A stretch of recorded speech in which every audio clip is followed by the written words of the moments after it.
When your ship has sailed and all your dreams are lost, everything is wrong, you feel like it's your fault. Just remember, I will be there for you, baby. Remember, there's nothing out there to get you, don't forget it. When life throws lemons, just remember.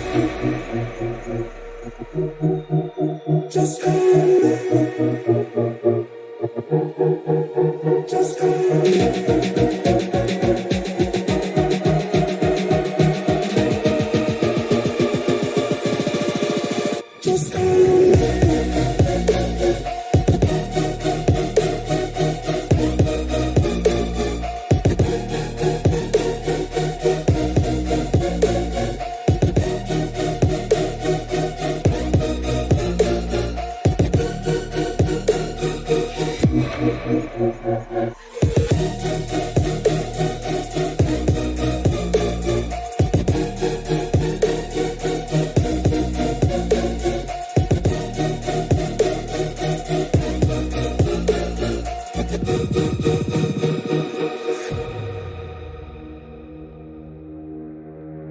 You're stronger now than you ever been. You gotta leave now, it's time to catch the wind. You will climb up high and look through the clouds.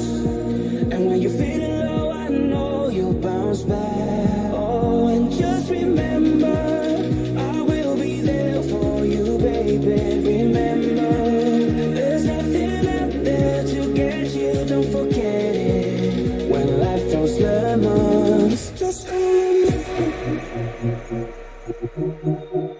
Just remember. Just remember.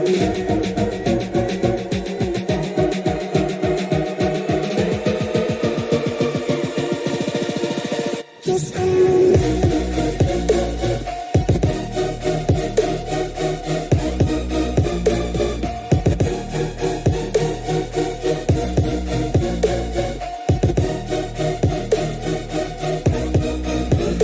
All right.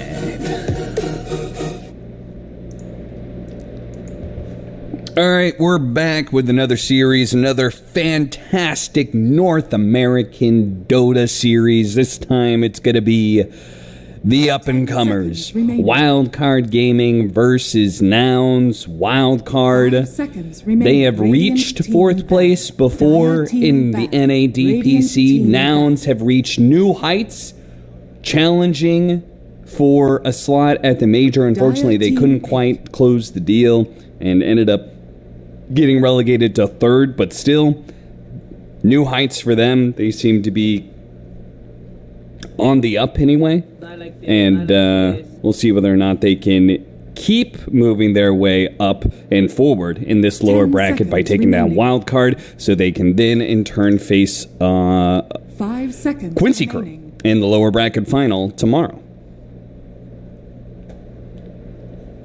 God damn, that was like a full-on history lesson or something. And you missed the most important part somehow. Yeah, what's that? Super Rudy stand-in. Yeah, well, I mean, I was talking about the overall, team dynamic here, and then you can go into the... Why are you calling him Super Rudy? I don't know, that's what I heard people call him. 5 seconds. That's his nickname. I have never heard anybody call him that. Well, I mean, you don't even follow any Dota anymore, so it doesn't surprise me out here. But this he guy is indeed standing in, and I am excited to see him bust out that Enigma. There it is. Yeah. Bam. You get wrecked. What did he play in the previous series? Because they had him standing in. He's standing in for the day. And played Dragon Knight, one game. Okay. What else did he play? And he played... 10 seconds remaining. What did he play? I think he played Void Spirit. Alchemist. Yeah, Void Spirit is a Rudy classic. Double check that. Yes, he played Void Spirit. So, yeah, it's a classic. The DK may be a little offbeat, but they have Enigma here, so it could be that fabled mid-Enigma could go anywhere, but you never know. You gotta... That's the power that Rudy brings. He brings that Enigma 5 flex. seconds remaining. gotta be ready for it. Nouns, they're ready for it though. I think you do not want to send the Enigma mid versus Alchemist. That sounds like a bad recipe. Radiant I hope they're team prepared for this back. Alch, because I haven't seen Dire Nouns team lose with this back. hero. I mean, can't the Alchemist potentially just go to whatever lane the Enigma is? Mid or safe lane? I mean, Enigma's either a 3 or a 2 here, most likely, maybe a 4. He could. And that's the strength of the pick for them. They're happy to throw this hero pretty much anywhere. 10 seconds Sure, Moo remaining. would even play it. So, Yeah. 5 seconds remaining. a triple core flex coming out for Radiant Nouns team and a hero back. that Dire team back. they've had decent success with. And they've honestly, at this point, they're just jamming at first phase on this response pick pretty much every game if they get it. So what's up? How are you going to deal with them? Nobody knows. It seems to be a pretty good way to put pressure on, especially some of the teams 10 lower down the seconds totem remaining. pole. We'll see whether or not it works against Wildcard.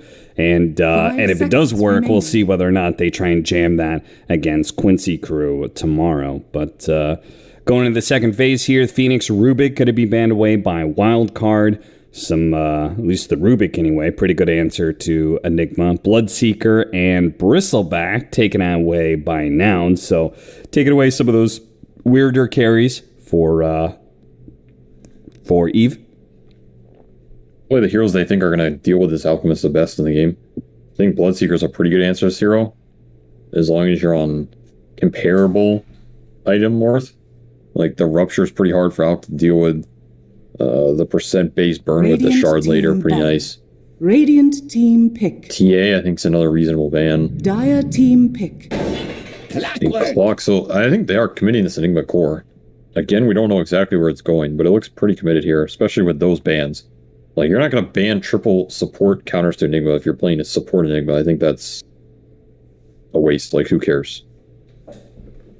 Yeah. 10 seconds remaining. That I mean, Enigma is the matchup against Alchemist is fine 5 outside of the seconds laning remaining. phase, right? It's just the fact of feeding away Eidolons is Yeah. dangerous, but I mean, even the lane is, like, not terrible. As long as you don't feed Eidolons, you don't care too much.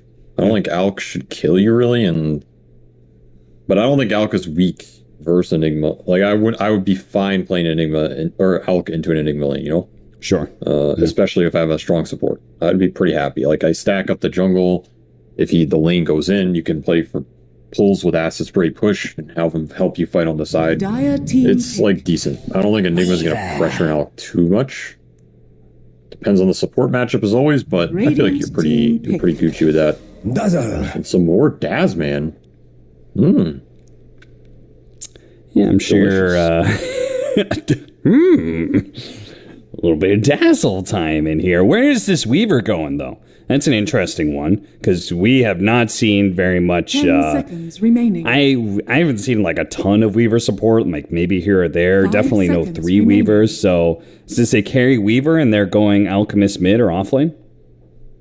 I also think they're still holding it. My guess is it's a counterpick to these two supports who don't have the best lockdown for them. Weaver's kind of an old school Wyvern counter. This hero that gets on the back line, you bug him up. Not a lot of counterplay the Wyvern has. It's also, if you play this Weaver 3, he's a pretty good vessel buyer. He's actually one of the better vessel buyers in the game, because he can just rush it without boots, and you throw this vessel bug. Pretty annoying. So I wouldn't be surprised to see 3 Weaver, 4 Tiny, and then they pick another core. I wouldn't be surprised to see carry Weaver if they get a lane they're happy with.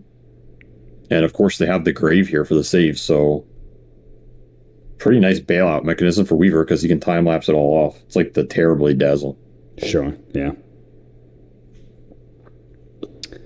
All right, Wildcard, gonna have to show a core now.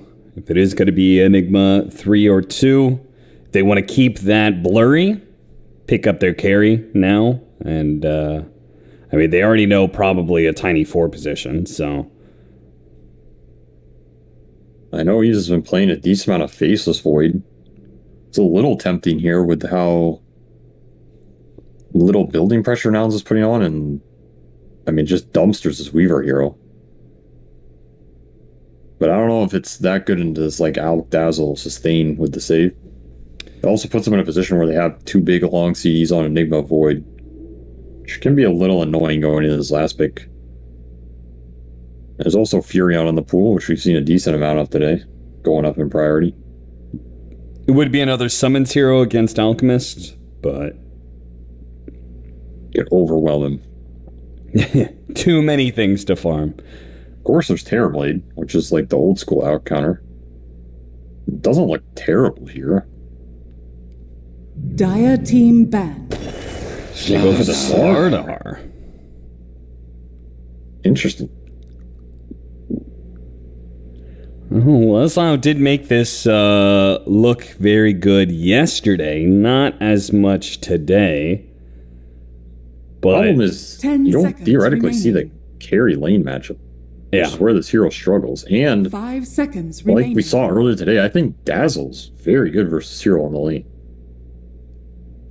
So you're kind of putting him in a rough spot. Like you're putting him in a spot where he's not guaranteed to snowball off the lane, which you can just play him to farm and scale, which is decent in this game. He certainly has good heroes to amp, but not a lot to play off the amp. Like what's using this amp right now? Not a whole lot. Pretty much just going to be their last pick, I think. I guess Wyvern Curse is okay. Yeah, that's an interesting Radiant idea. team Do you think that they pick this Slardar, maybe they think that it's either Weaver or Alchemist in this safe lane? So if that is the case, does Slardar do well against those heroes in lane? I mean, it is decent versus Alk. I think 10 Alk's... seconds I mean, Acid remaining. Spray is... Dazzle Alk is pretty strong. I don't know if you're 5 contesting. seconds But remaining. in theory, it is a good Ban. answer to Alk, and I think the Weaver one is going to be rough. I don't see Slardar with either of these supports contesting Weaver Dazzle. That just sounds like a nightmare. So, the in-game stuff is good. The early game might be rough for him. And of course, Nouns can still pick another safe laner. If they really want to. Yeah.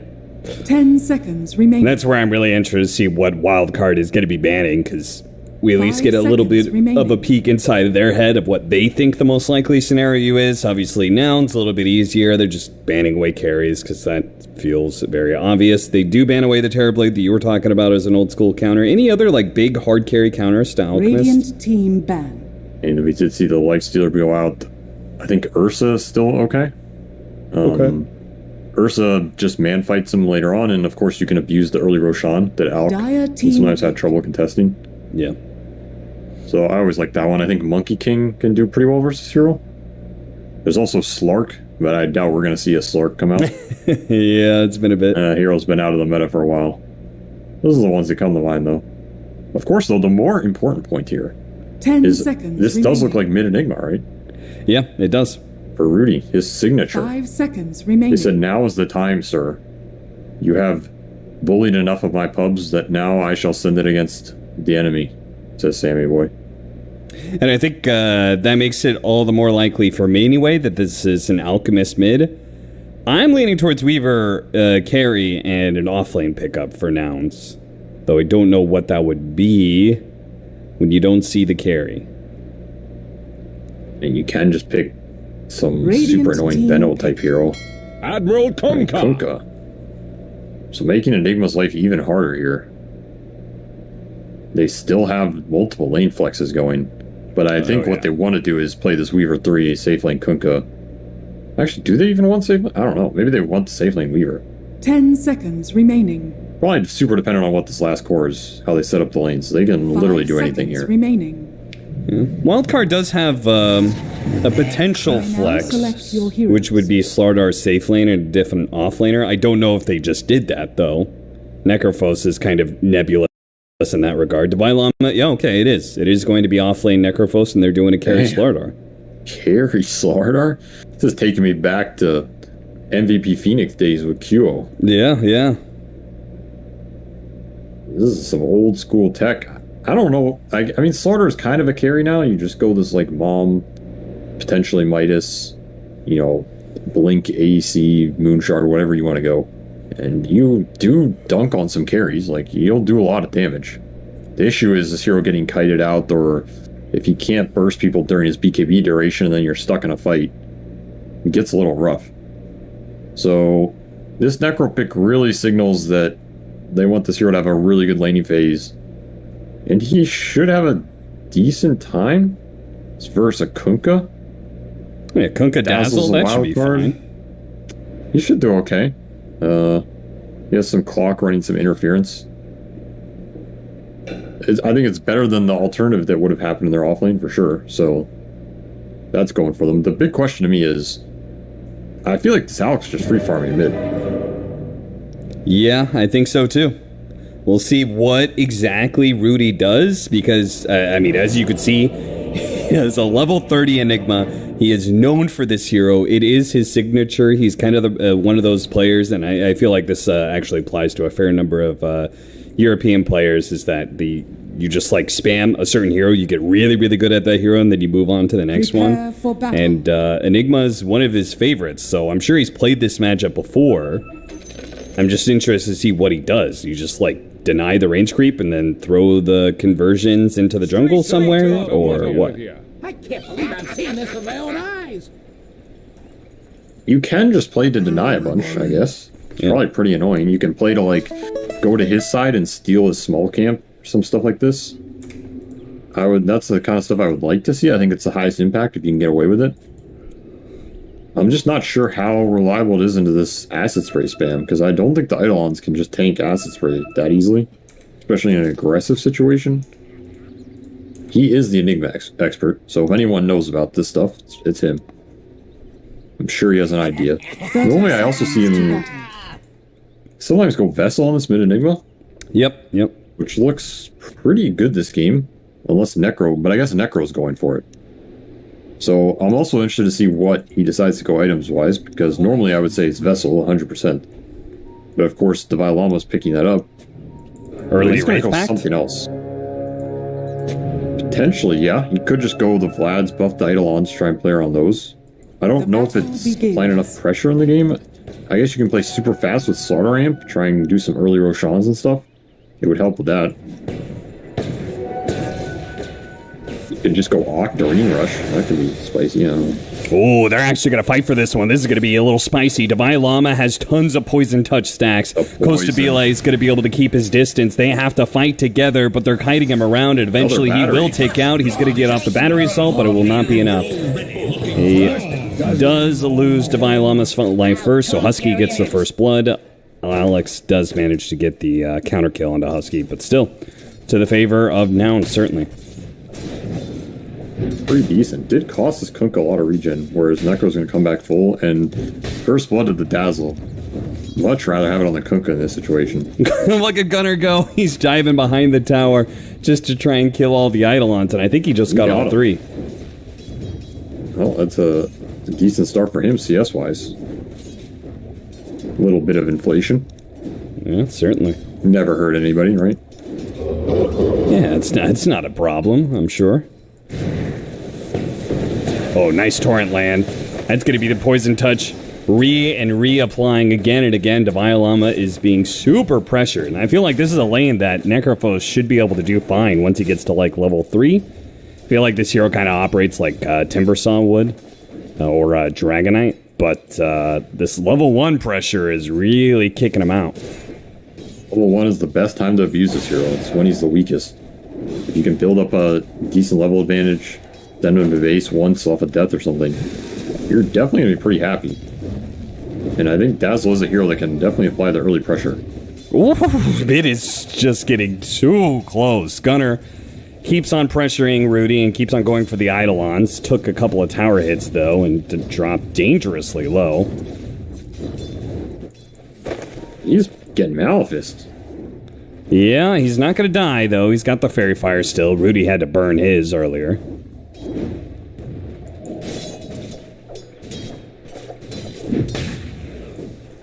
I wonder if he's not... Does he go bottle on mid Enigma that often? I feel like he doesn't. I don't think so, no. So just playing off the region. I mean, he's fairing out of clarity. He's going for the kill on the Gunner. Gunner thinking he can fight the Eidolons, but he can't. The Fairy Fire keeps him alive, but the last hit comes in. It's not quite enough. Gunner also out of south coming in. And Rudy will die inside the acid spray. Took a couple hits from the tower with the minus armor on him. He's going to miss a full wave. Oh, that was a close call, but Gunner comes out the big winner of that one. The Fairy Fire Jabates, man. Always get you in the end. That's a rough death because he missed basically a wave and a half almost. Yeah. And it's extra gold for Alk, who was otherwise maybe in a rough position with how much resources he used. Oh dear, that's going to make things real awkward. It also can feel good when you're standing in for a team and something like that happens, you know? Let's not put Top too much lane, pressure on the guy. Costa. Shallow Grave, let's see if they can get the damage in to finish him off, and they will. The Violama hits him right as the Shallow Grave expires, and all of a sudden his lane is back into form. I mean, he was getting crushed earlier by the poison touch, but now he's good. Didn't get the urn charge, but he got the extra regen off that last hit. Yep. And like you said, he is catapulted to the top. Now this lane's going to get pretty tough. Nice toss back. Z-Freak gets the kill onto Sam for that. Eve might actually be able to get the counter kill, but no, Shikuchi was up. He's going to get chipped back here, too. At least a little bit. So, I think Wildcard, honestly, pretty happy with how this lane phase is going overall. All three of their cores are pretty much farming. You had, like, this one kind of pseudo-bad death mid, but I think top is going pretty well for them. I think that level 1 room fight actually wasn't that bad in hindsight. I think it looked bad because you're giving away first blood, but the end result was Clock got a solo XP kill, which put him to level, basically halfway to level 2 before the lane started, which is super big for this hero. Right.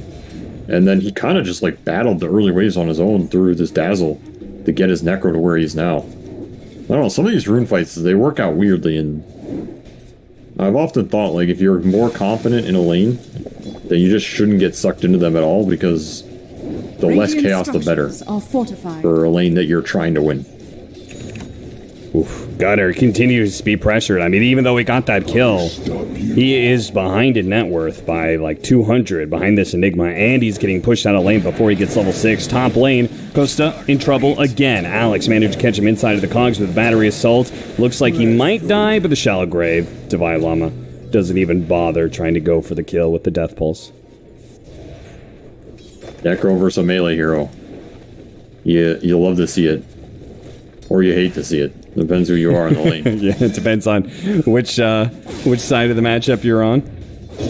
Black hole mid lane. Gunner already has the chemical rage, but it's going to be a close call. Looks like it's going to be close, but he barely is going to live. Top lane again, they managed to pressure Costa, and this time they do get the kill. Husky had Shallow Grave still on cooldown. They trade out kills, but importantly, kill the enemy carry. And this mid lane is a nice edge, man. Oh, bottom lane, they're going to be able to get Z-Freak. It looks like Eve finishes him off, but the bug is on Eve. Very awkward. Sam's going to commit to be able to kill the bug, but Shikuchi is going to be able to run him down pretty easily. So, Moo survives. Urn charge on himself. Let's see if he can juke out Eve. The crush. Maybe a bash first, then the crush, then a couple more hits. Does manage to get Shikuchi out of range. The sentry almost got him killed. Still some decent exchanges going Wildcard's way, especially his top lane is getting a little out of control with how much the Violon was getting away with it. He's going to have a very fast vessel in this game, which is extremely strong versus these tanky melee cores Nouns want to be able to frontline. If that hole had killed the Alk mid, it would have been really big for him. Gunner knows his limits. Nice two-man crush. Eve fighting again out with Moo. He will lose that engagement, but they still get the trade-off. So Sam gets some solo experience at least. Top lane, Husky being caught inside of the cogs. There's the Torrent. And Husky will be able to Shallow Grave, but can't seem to quite get himself away from that clockwork until it's perhaps too late. Yeah, Divine Llama finished him off. The Death Pulse was enough. Rocket Flare to pop the raindrop for the Death Pulse to seal his fate. Oh, that's more regen.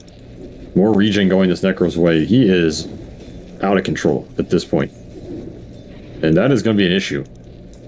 Because this Necro destroys a lot of their heroes in this game. Moo coming into the mid lane to be able to gank up Rudy with Z-Free coming in from behind. Now Gunner is already low enough, and they're going to be able to get the Reaper's Sight to finish him off. The Enigma dies, yes, but now Alex is here, snuck up on Z-Free, caught him inside the cogs, and they get a second kill for that. So Nouns, they're one setting up that gank, but Wildcard, with a very fast response, gets the better of the engagement. Reaper charge online. Alchemist in the grave. Can't ask for much more. Dire's middle tower Yep. is under attack. Where did this game come from? Let me ask you that, Cap. I mean, I was We've going to been say the watching same some- thing. With flair. been watching a lot of NA recently. I'm not gonna lie, a lot of these games pretty slow early games, a lot of farm action. This is like, is this Dota 3 Brawl Bros or something? I mean, what's going on? Yeah, I mean, well, for whatever reason, it seems like the top two dogs of NA playing slow, and that's what I mean. EG is kind of known for that as well. But then you go down to the next tier, Nouns and Wildcard, and they're just running at each other. Dire's top tower is under I mean, I attack. hope your ob skills are up to par. You're gonna be getting flamed a lot this one. No, we've caught almost every kill. In fact, Okay. That's Sam, not true. Avalanche, well, we've caught every kill in this game. I think I've only missed like 2 or 3 kills all day. All right, give me some That's credit. pretty good. That's pretty good. Dire's I'll give you top a 2/10 tower of is a under credit. attack. Yeah, I missed that first blood earlier. The Dawnbreaker versus Puck. I didn't expect Yeah, what that. about this Black mid hole, kill? mid lane, Eve. Round 2. Lending his damage and his corrosive haze, the Eidolons are actually doing a good amount of work to Gunnar. I was not expecting this matchup to go this way, and I'm not sure Gunnar expected it either. He's playing so aggressive on it. I feel like he can just farm, like, stack small, push the lane in, farm. He's trying to really push the limit and kill these Eidolons. And he's paid the price a couple times. Like, I think he's underestimating how much damage this hero does with, like, the early levels. Hey, what do you think about Sam's build, real quickly? He went 3-1-1 instead of 1-3-1. Yeah, I think it's good. Okay. This lane I've been experimenting with as well. I think this Wyvern from 5 really benefits from the extra Arctic burn levels instead of blast. Especially if you're in a game where you're just skirmishing on tanky heroes. You don't always have a reliable Splinter Blast target. Your Arctic burn is cheaper for the amount of damage it does. You get extra slow you get extra slow, which is really big. You get extra uptime, which is really big. It's just a better all-around spell. So if your aim of the game is just to fight and not shove waves as much, Hands the clock. then I think this build is pretty strong. Okay. Which seems to be the motto of this game, you know? Hookshot in, trying to defend Divine Llama, who is gonna die. Did not get off the stick. He had a Fairy Fire in there as well. I mean, that was a huge turnaround. He might have been able to get the Reaper Scythe on Moo. Maybe kills the Tiny. A potential double kill, but instead just falls a little bit short. We wanted to get that Shroud off before the heal, but not enough time to jam it all in, and is under attack. like you said, pays the price. A very big death. He's the highest net worth hero in this game. Arguably had the best laning phase. Dire's top tower is under attack. Now one's gonna be happy to pick that one up. Maybe more. Alex, that was so much damage. The level 1 Shadow Wave combined with X a on tiny the Slardar. concentration. A big kill. Another one. Divine Llama's going to try and help out here. 2-man crush and a little bit of heal. They throw out the Winter's Curse. Not the best one. Sea Freak. No targets Oh, a around scythe him. here. Yeah, they But probably there is could have that killed Sea grave. Freak, but yeah, you're right. Can't really throw it down when the Dazzle's somewhere in the fight. Yeah, he's gonna have to think about it this game. Another reason why Dazzle's pretty decent versus hero. Any type of save versus that Reaper. I mean, it's the easiest grave of your life. You got like 1.5 seconds to think about it. Nice Hook shot. Oh, push back with the cogs, and they get him. Now Husky, who is trying to run in to get the shallow grave, doesn't get it, and instead will be on the receiving end of that Reaper Scythe. Can't save yourself. No, you can't. And, I mean, Alex is having one hell of a game on this Clockwork. I feel like he's just setting up kills nonstop. Pretty nice areas to fight in for him as well. These like random jungle skirmishes is where this hero shines. Nothing to tank up the battery. Gets to isolate some hero. Set it for the rest of his team. Radiant's middle tower he's pretty is under chilling. attack. And remember, this hero can farm now too. You get an early soul ring, some mana regen item.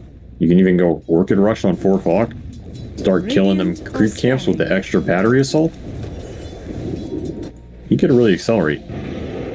Trying to find Alex. Don't get close enough for the X. We now have the Relic up on Gunner, but it is going to be a very delayed Radiance at this point. He's catching up fast. That is the Alchemist special. No care lane, only care a good neutral spawns. I guess so. Which, you know, he gets some Dark Troll Summoner camps. He's going to be pretty happy with that. The big question is, what is Moo's progression in this game? I feel like we talk a lot about Nouns, in particular Moo, having high impact on the game, and he's having a rough one. We'll take There's another fight. Bull is up, working on Enigma, actually. Really good avalanche, but the Orchid is going to stop the tiny toss back, and it looks like they're just going to leave Alex behind. Never mind, Alex has his own escape. Never leave a man behind. The hook shot to the Enigma gets him away. The Husky, I mean, he was diving in deep after this Enigma, and he will pay a certain price for it. They're going to have to chase him back.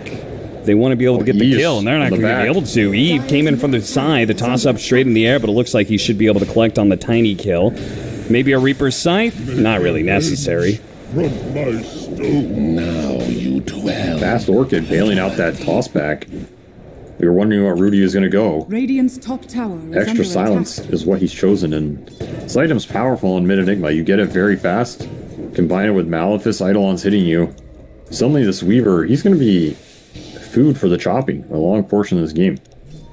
You ever Sakuchi in and get caught, you're just Dire's dead. middle tower is There's under only so many targets this Dazzler can grave. You know, the second he uses Grave on a Weaver or something, someone else is getting Reapered.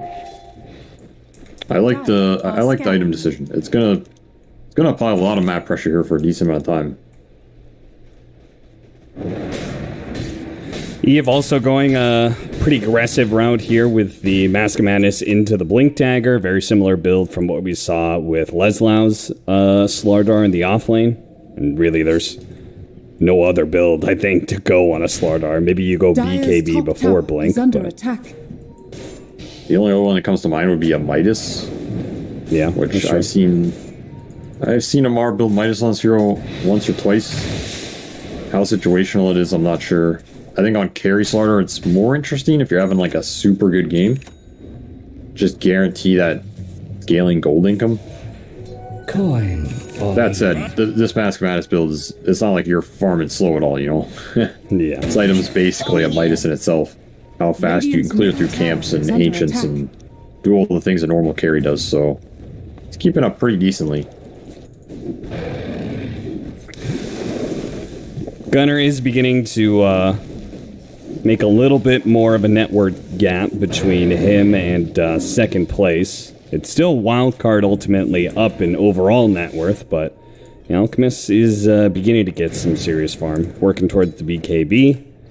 But again, Wildcard don't really seem too pressured to try and shut him down. Everybody's farming. I don't even think they're too pressured in this game. Like, they have decent answers to Zalk. Black Hole, a Scythe, the Slardar amp, not to mention this Wyvern if he gets farmed. Like, Sammy Boy's playing the 4 this game.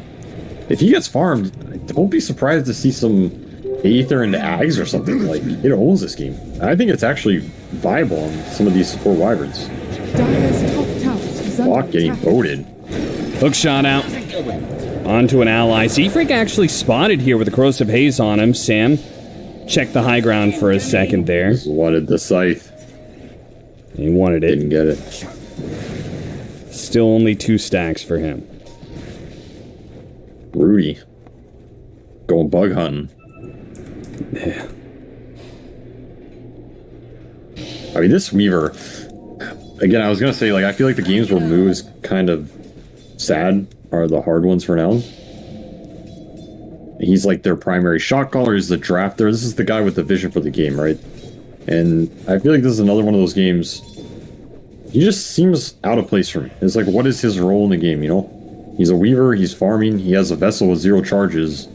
This is like a very skirmish-based hero. He wants to be fighting right now.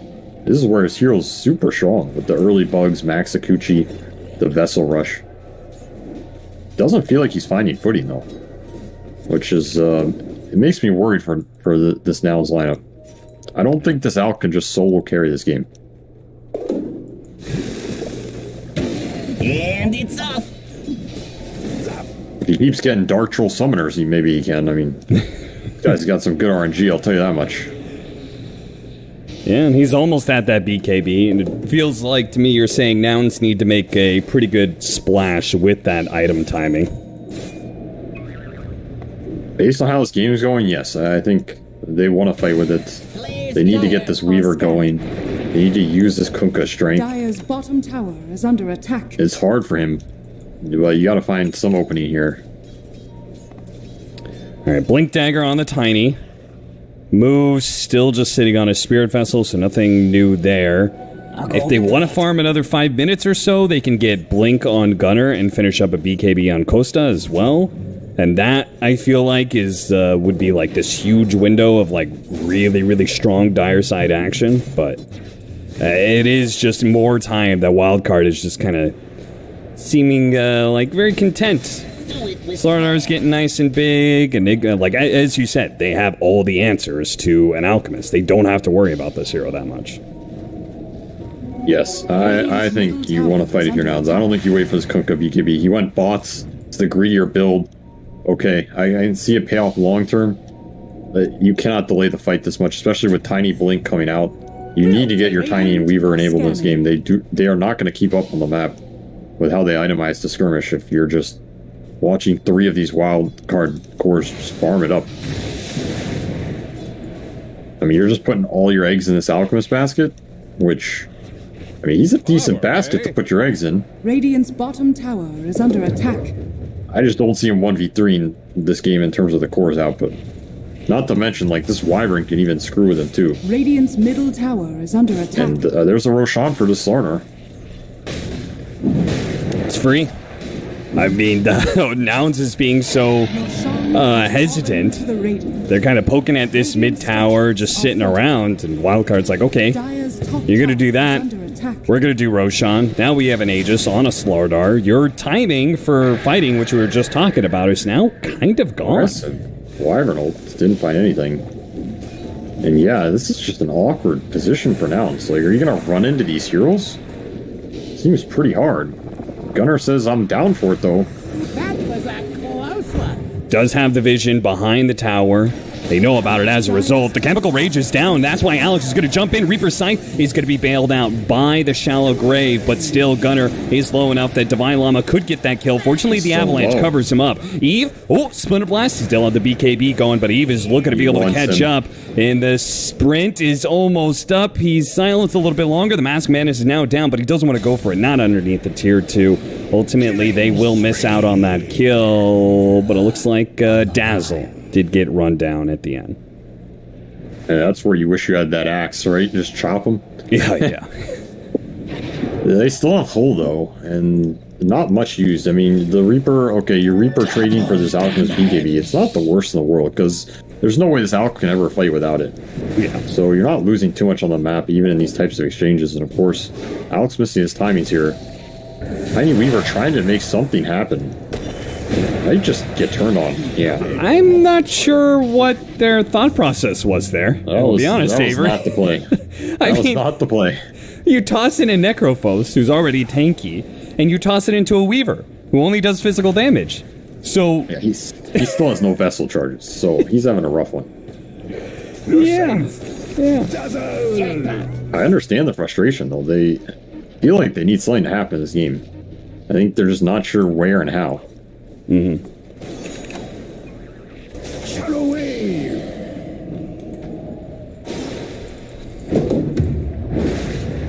Chill, baby. That was not wise. I mean, this is tier 2 top Aegis.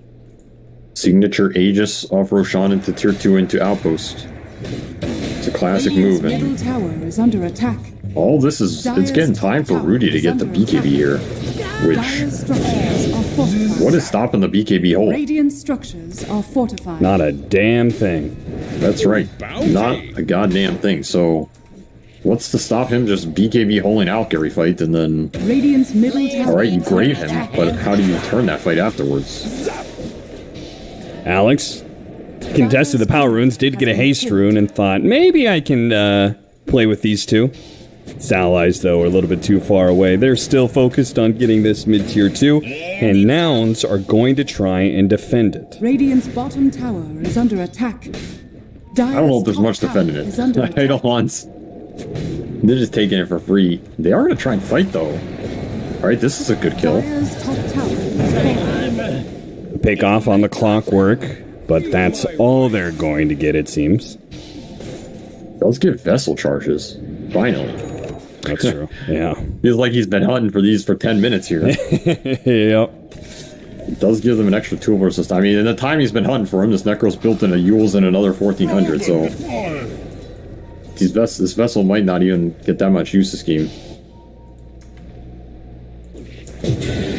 Orchid Reaper's a Jace. That was a fast move, and a nice one. Gets a pick off on the Weaver, and a little bit more time. Where Nouns, the clock is ticking for them. They're going to try and get an AC next on to Gunner.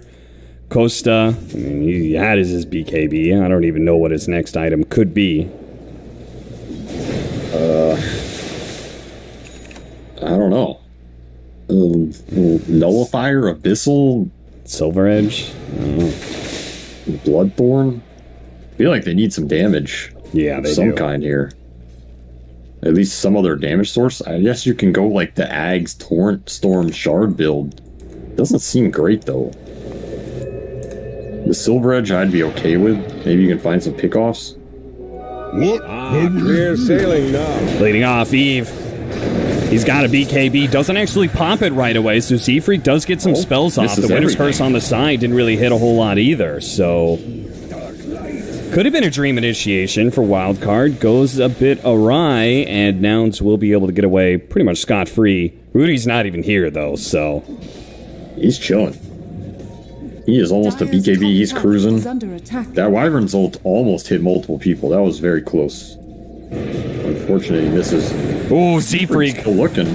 jumps a little bit too far forward and doesn't get the pick off he was hoping for. The Shallow Grave is there, though. It's going to be able to buy him enough time. He goes for the TP out, and he Shot does manage interrupt. to get a hook shot, interrupt. Tavai is going to be able to heal up, and now Gunner just has to use the He wants the hole. BKB. But he can't even go for a TP out.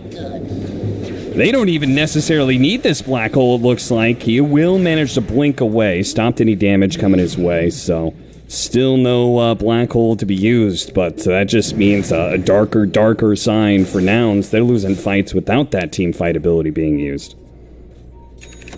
Just so hard to initiate unless you get some really good toss back. Even if you do, your Tiny's likely going to pay the price. And this Wyvern's causing them all kinds of problems here. They can't jump the back line. Rudy's just jumping you, looking for the hole, but they're out of there. See you later, Z-Freak. Yep. If they're too scared of the black hole to try and fight, then they'll just get pickoffs. And Nouns are beginning to lose some ground here. It feels like these team fights are harder and harder to execute, and they were already having issues before. One upside is they're finding a decent amount of farm on Kunkka and Alk, which, I mean, Alk always finds farm, but this bots build is paying off in the long term. My big question is it going to be enough to combat the extra net worth that these wildcard supports can bring? Because this Wyvern can scale like an absolute beast this game. Yeah. I mean, I actually think he should go Ags here. I think it's insanely broken on this hero. I think even on he's basically the 4 of this game. Even on a 4 Wyvern, you can get it pretty fast. You just become an absolute monster, and it's so tough for Alk to deal with in the late game fights. Kunkka as well. It gives you extra move speed, it gives you mobility in the fight. It's not just a damage item, it makes you tanky and survivable, harder for the Weaver and Tiny to get on top of you. I actually think it's a very considerable item on some of these support Wyverns that maybe we'll see it more in the future, but I don't know if anybody's going to think about it. He's more of like, he plays for the team. Drops the ward, Sam. He's not going to see the Weaver sneaking up on him until it's perhaps Good too jump. late. Seafreak's going to be able to follow that up, and they burst down Sam before any spells could go off. Hookshot coming in, trying to stop the unstable concoction, but it was already thrown out, stunning up Divine Llama. Boat coming in, doesn't hit the Necrophos. They want to be able to kill this guy. That way, Gunner's a little bit no more shroud, free. no He has Yules. no shroud. He's going to be chain stunned pretty easily. Looks like right-hand side. I don't even know what that avalanche was being thrown at. Maybe he was I think it might have been actually I think he was trying to catch the Slardar blinking on him. We'll take that. Could have been. He could have also just been farming that small camp. In the river? Someone dragged it out. I don't know. It's probably for this larger potential blink. I like it. Think ahead. You never Yeah, know. it's a cute idea. So now striking back here with the Alk net worth, just punishing this Necro. And Ooh! hook shot. Does Yeah, manage to boom. find him. Eve. Don't even need it. They're going to be able to get the bashes with the BKB out. Maybe they Costa do need might it. be able to live. Shallow Grave, Winter's Curse actually not going to be able to pull in Costa, but will still group them up. A good stun follow-up there from the Slardar. Starts leading it to Z-Freak. There's the black hole onto the 2. They're going to start focusing on Gunner, but Gunner is not going down so easily. He's going to pop the BKB, turn around, kill the Slardar, chase after Rudy next. Move somehow, gets off his ultimate. Reaper Scythe finish off the Tiny. Back over to Rudy, though, as he is finally corralled in space by Gunner and Moo. Finish him off. Necrophos. Boy, Al. Yeah. Showed up to the party. It didn't matter if you had that black hole. With the Chemical Rage, it seemed like, and the AC that he has, he just didn't take enough damage. This Alec is just dragging him through these fights, man. He's doing so much damage. No one's able to bring him down. I mean, at some point, your Slardar has to man up on this guy, either in a hole or in a stun, like something. And it's just not happening. This Slardar is, okay, he's getting on a Tiny, which Tiny doesn't even die that fast because he has the natural bonus armor. He's getting Shadow Waved, he's getting Graved. By the time all of this goes down, Slardar has no BKB. And then he's getting X-boated some random crap. I mean, The golden thread. Eves has got to find a way to have larger impact in these fights. Either start by picking off some support, set up for a curse with the frontline vision, or just be able to man-fight this Alchemist. And I think we're a long ways away from that. This Alch is pretty jacked now. The shuttle. And perhaps gives a little bit of legitimacy to the minus build you're talking about. I think it's hard for Slardar to... I mean, obviously he can't keep up with an Alchemist, but he can't keep up with most cores because he just doesn't have the best farming mechanisms compared to other carries. Alex is going to be spotted here. Chain stun down. Nobody's planning to try and save him. Davai Lama is trying to finish up Ashivas and BKB. I mean, this game has turned pretty significantly, and I think it's something that neither one of us really saw coming. It felt like they had the answers to the Alchemist, but big enough net worth, I guess, solves all problems. I think they were in a decent position. I think the second row should have been theirs based on them controlling the map and everything. This Alch is strong, but honestly, Nouns they just found the better fights. They found the initiations, set the fights up properly, and again, Dazzle may be causing some issues here. It stops an aggressive Reaper, it stops an aggressive hole. Rudy, flirting with danger. They walked into each other. Rudy thinks, okay, maybe I can actually kill the Tiny, but no, Gunner shows himself, so he just BKB TPs out. Shard was given to the Weaver, by the way, so we have that upgraded Swarm. That's very nice. It's something that's going to help this Alkaloth in the fight, too. We're talking about Moo's impact this game. It's come alive a little bit, and this Bugs is doing a lot of work. It's pretty annoying for these wildcard cores to hit it. They don't want to spend the attacks hitting this crap, and at the same time, if you ever get stunned by Alk while this Bug's on you, you're getting 3 or 4 shot. Radiant structures. They really need this Slardar AC. It's a huge item in this game. He's a long ways away. The road is steep. Yes, it is. With the corpses of your past mistakes. Radiant's top tower. The corpses of your past mistakes. Gracious. Rudy. He has no BKB. Yeah, he's got to be a little bit careful. Oh, and he gets caught by the avalanche. They threw the ward up in the high ground. The blink forward, avalanche onto 2. The toss back into his death. Alex is also going to be a freebie. So great initiation from Z-Freak. Great smoke move. Most importantly, from Nouns as a whole. And he's finding the openings. Making them pay.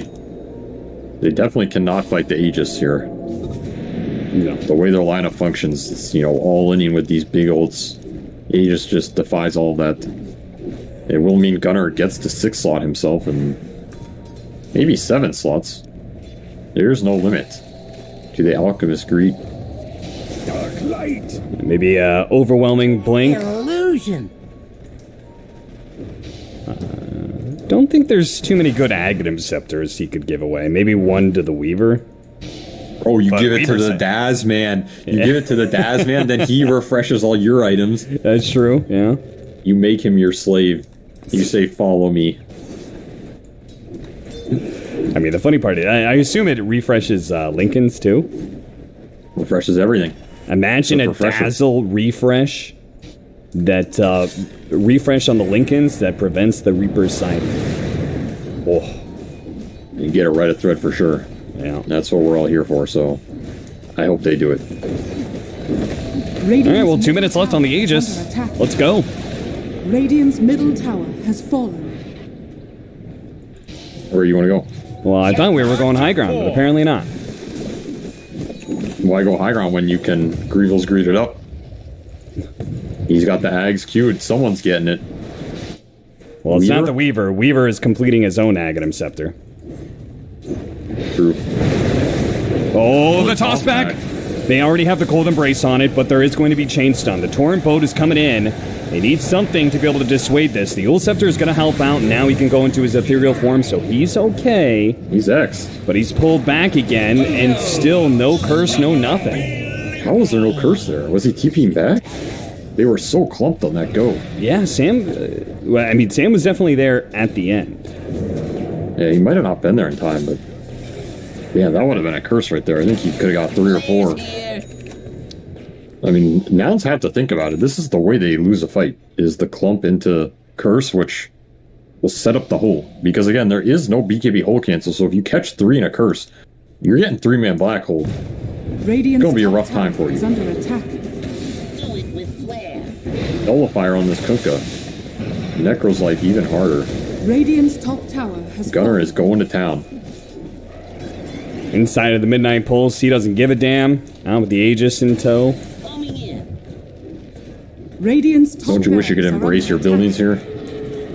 Yeah. attack. Radiant's top barracks. Apparently, has they're fallen. just gonna let him die. Radiant's in exchange top for the barracks are Aegis. under attack. 25 seconds. Radiant's Gunner top barracks doesn't want to has die fallen. inside of the enemy base. Doesn't want to risk that.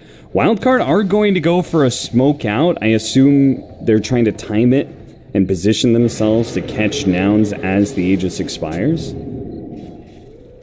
Not a bad idea. Sometimes people are a bit lazy about it. Nouns being pretty disciplined here, though. They're just holding their high ground ward. Hex and Gunner in. Scanning. Oh, Slardar. Just finds the Weaver. Yeah, found an opening, but the Weaver is actually pretty tanky, with the Lotus Orb especially. They start backing up. A self-stun on the Alchemist, not gonna jump.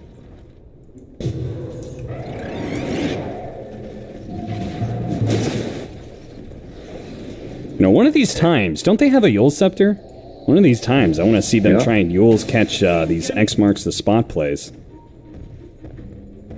It's pretty hard, unless the Kunk is kind of bad about it, you know? It just lasts too long. You can always play around it. Yeah, that's 8 seconds. You never know, though. You might catch him sleeping. So the Slardar did go Moonshard over AC. Higher single target damage output. Though I still feel this AC was a very pivotal item in this game with how much armor differential this Weaver Alk Dazzle are creating. Radiant's middle tower is under attack. I mean, now they really need to get that single target burst to start the fight. And if that guy gets graved, you're gonna need a big black hole. Weaver was given the Aghanim Scepter, so he got the refund and will go for an Aether Lens and I guess maybe like a Blink Dagger or something. Kind of like Blink just to enable the Ags even more. Really? They just refunded him? Yeah, Interesting. I guess he I wanted would have it. given it to somebody else, but Horse Staff out. Gunner jumps forward and does manage to catch Divine Llama. Cold Embrace. nullified. Yeah, the Nullifier is going to be a problem, and there's just no spells that can be cast to save him.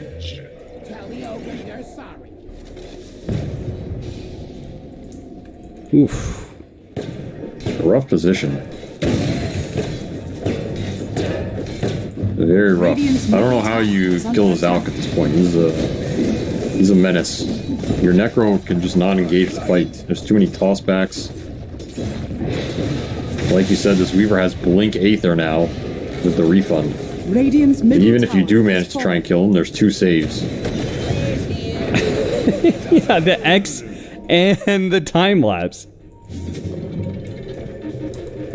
You can bounce this guy all over, man. Yep, and they don't have to worry about the back. side lanes ever. Costa's dealing with those. All right, big smoke wrap. This is the game on the stand-in Rudy. He has refresher, double hole. Gotta find the back line here. Radiant structures are fortified. Their ward insta-dies, though. And Moo is just going in. Yep, Sam, he's going to have to cold embrace himself, but it's a one-man black hole. That is not what you wanted to be able to save out of this. With the shallow grave going out, Moo's going to be able to time-lapse himself back up to full. A buyback from Sam. Another attempt, perhaps a winner's curse, a second black hole, perhaps, but it's going to be able to catch two, but the winner's curse at the same time. What a disaster. Gunner, Reaper, Scythe during the curse. What is going on? Wildcard fumbling through their keyboards and instantly calling the GG out of pure shame. What an absolute Radiant's middle clusterfuck. barracks are under attack. That actually looked pretty decent, too, I think. I cannot man, believe that just happened. That is very unfortunate. Sammy Boy has nobody to blame but himself on that one, though. That was a curse well after that hole was in motion. That's my ruling on the floor, and that's a rough one, man. That's a rough one.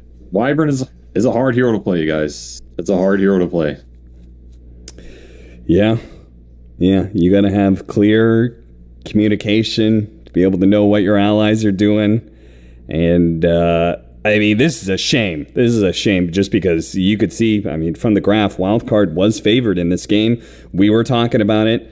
We said they had the answers to the Alchemist. One team fight goes bad, and all of a sudden the Alchemist ends up 10, 15,000 net worth ahead, and that was just pretty much the game there. I mean, Nouns did a very good job of taking that advantage and just securing it inch by inch, bit by bit, more and more of a lead, but it definitely felt like a missed opportunity for Wildcard in this first game. Yeah, I just didn't feel the strength as carry Slaughter too much either. I think, let's say you have some other carry that does similar things like a Monkey or Ursa. You're probably feeling a lot better in this game. Maybe those weren't available, and obviously they took this Slaughter earlier and get flex out of it. So it's not like it's a draft issue or something. Just in the end, I think it's an unconventional carry for a lot of carries to play. And then you really have to understand what is happening in this game in order to make it work. I also think you really want to, I still think you want to end up with an Ags on this Wyvern at some point, and that's like your extra oomph to make this Alex life really hard. I think he had the farm and the potential to get there. I know it's an unconventional like support Wyvern item, but I really think it could have done a lot of work in this game, giving them the extra poke damage and like ability to help start the fights on their turn more. Like when this Alex going high ground and stuff, you start poking him down, put a Slaughter amp on him. I don't know. It's a tough game after you throw away that the position into that second Roche, and all of a sudden you're giving this Weaver and Kunkka avenues back in. Just becomes too much sustain and saves to deal with. Dazman wins another round. Yes, he does. He continues his rampage through the North American qualifiers. We are going to take a break. We'll come back with Game 2 of Wildcard versus Nouns in just a little bit.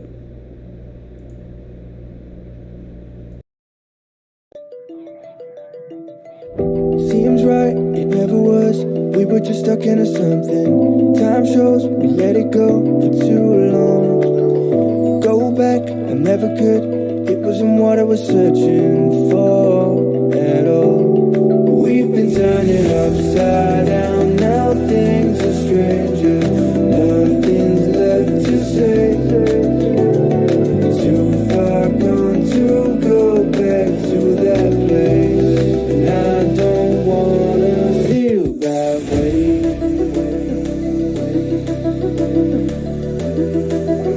don't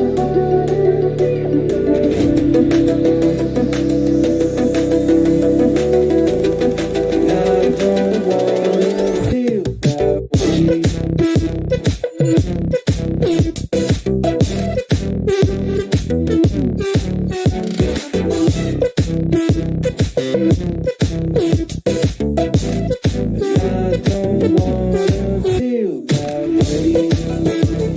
Seems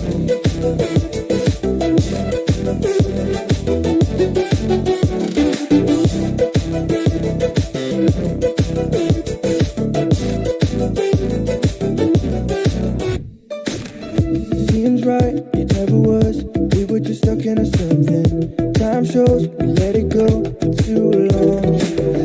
Go back, I never could. It wasn't what I was searching for at all. We've been turning upside down. Now things are stranger. Nothing's left to say. Too far gone to go back to that place. And I don't wanna feel that way.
Let's take our time right now, it's just a vibe with you. I feel alive, now I'm feeling like up to the fun, will it stand the test of time right now? I need a sign.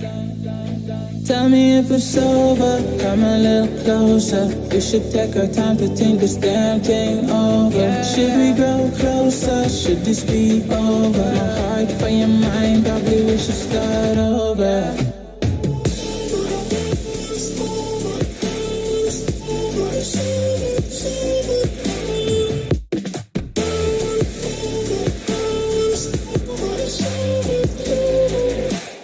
Tell me if it's over, am I your lover? Are we going solo? Or is it polo? Her face is saying don't go. I'm acting like I don't know. Whisper my name, say what you want, show me your thoughts. I do the same, my breath on your neck while I slowly caress. Feelings in gray, it's still the same.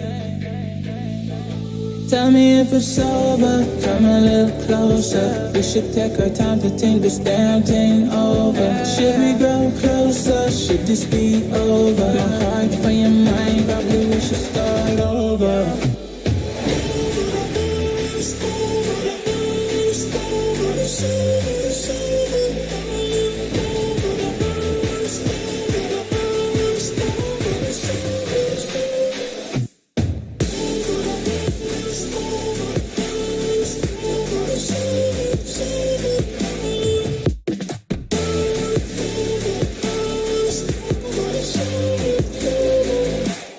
Tell me if it's over, am I your lover? Are we going solo? Or is it polo? Her face is saying don't go. I'm acting like I don't know.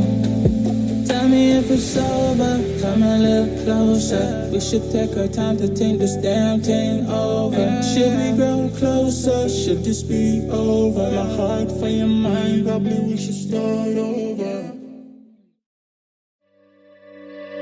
Look above your head at the moonlit sky.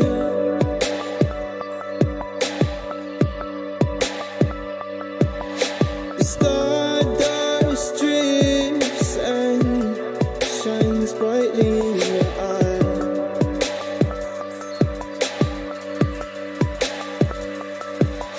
So baby, stay with me where the sun doesn't go down, and we will drift away until the day the world stops spinning.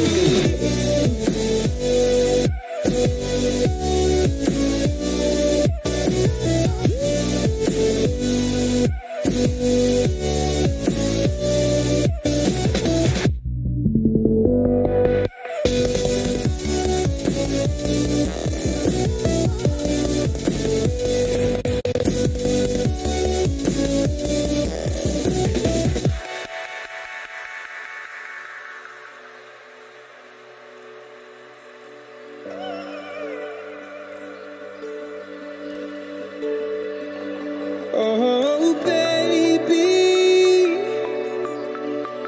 Oh, oh, oh, oh.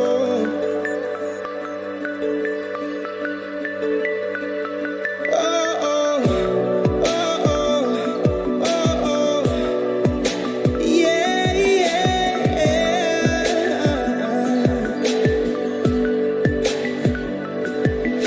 The stars falls around us and twining us.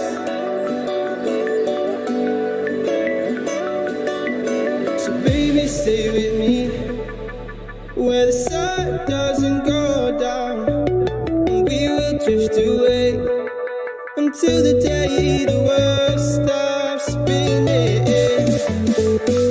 spinning, spinning, until the day the world stops spinning.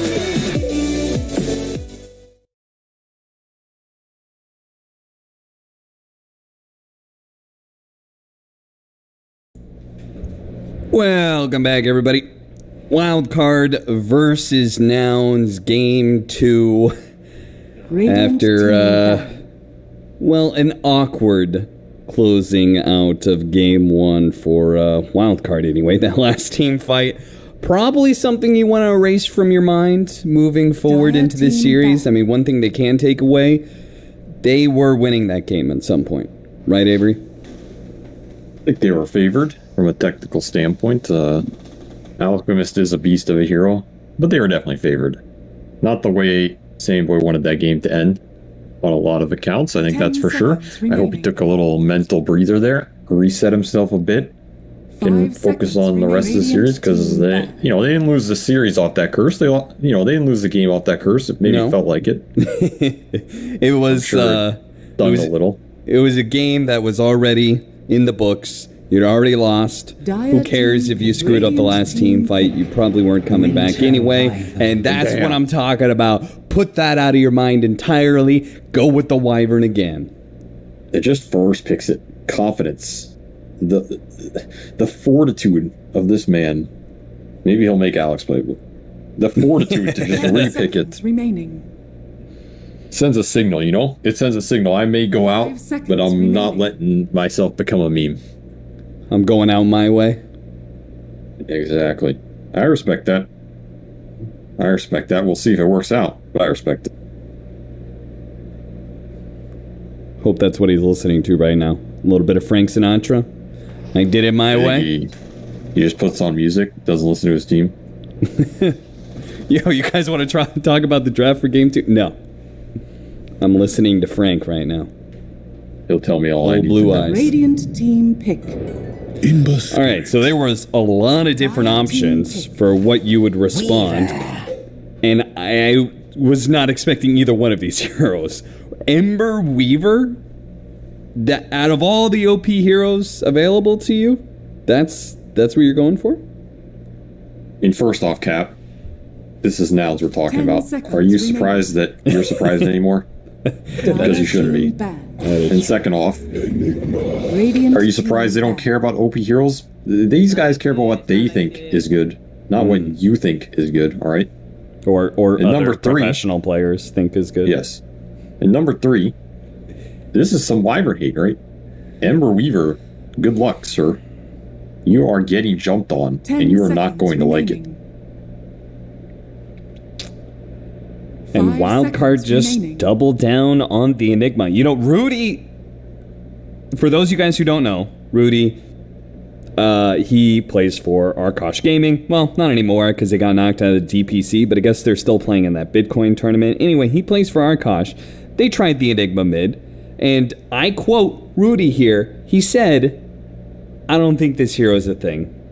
Let's not try it again. And here he is with Wildcard, just back-to-back-to-back games now. You know what my draw away from that, takeaway from that story is? Yeah, what's that? That when you play on Arkosh, nothing seems to work anymore, and you lose all hope. Something you have grinded and spammed for years suddenly becomes unpickable, because that is the position they put you in. And so, you, sir, have only embarrassed yourself and your franchise. Oh, wow.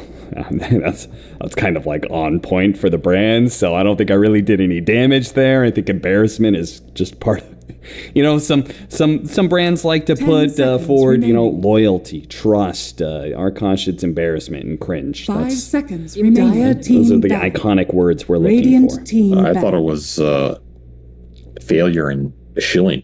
Well, I mean, I think failure comes hand in hand with embarrassment. I have another question, though, Cap. I have another question for you, sir. Yeah? Why are we talking about Arkosh when they are not in this game? Oh, because Rudy... I'm just saying that Rudy is replaying the Enigma when he had lost faith in it. So because this man is trying to salvage his career from having joined Arkosh and seen it go down so far. I was just saying that maybe he takes away from it that it wasn't the Enigma that was the problem in that last game. And also the fact that he beat the hell out of Gunner in that laning phase. Even after giving away a free kill to him, he still whooped Gunner in that mid matchup. He won it. He won it slightly. I don't know if I'd call it a whooping, but he won it slightly. I'll give it to him. Okay. And he should be confident, man. If you're good at something, you make it up the right. You believe in it. I mean, you're a stand-in. You're just playing for your 5 own rep. seconds remaining. Why not? You know, you look decent on it. Made Dire it work. team pick. Dazzle. Oh, Is the Dazzle Wow. 100% win rate today? no! The game 3 Quincy lost with it. Oh, that's right. That's right. Because I remember thinking the Pudge was just a better Shallow Grave. That's 10 true. He was seconds the remaining. I don't know what's a pun 5 here. seconds The fleshy grave. Keep working on that one. Needs a little bit of workshop. We'll figure it out. Well, I'll set you up with that another tournament. All right, I'll get back to me on that Dire one. team pick. I mean, I'd like to see you do better, man. Yeah, exactly. I'm not going to do You're it right now floundering. because You're I'm the focused voice on the artist. Timbersaw pick that Wildcard went for. I mean, I don't really think there's any problems. There's no strength heroes for 10 Timbersaw to seconds abuse, remaining. but there's no damage threats for the Timbersaw, right? 5 seconds. This is just a remaining. Devi Llama specialty. Jam it and ram it and hope for the best. Enchantress. Because I agree, there's nothing here that screams Timbersaw is going to destroy something. This hero can always pop off. He can always do a crap ton of damage. And it is Devi Llama's best hero, so... It also limits 10 your carry pool. seconds remaining. That's what this hero just always does. That said, like, 5 seconds some of these remaining. carries, like, Monkey looks pretty solid here. Outside of the Ench Purge.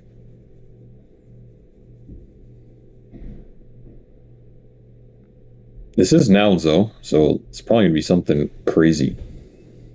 Something a little weird, something a little off meta. Like a Spectre or something. I mean, what carries do you find against Timbersaw? Spectre, Jug, Faceless Void can all survive decently well. If you want to annihilate him with a super radical lane, it's like those Monkey Ursa trajectories. Dire team You back. pick like Bat Rider carry. Monkey King. That is Monkey. Alright, so how... You know, now Downs are just making me second guess myself, right? Because I said the Monkey, but then I thought that was too predictable. So Radiant team back. then I assumed they wouldn't pick it, but then they pick it because I assumed it was too predictable. Yeah. And then they know that I am assuming that. So the most unpredictable thing they can do is then pick it.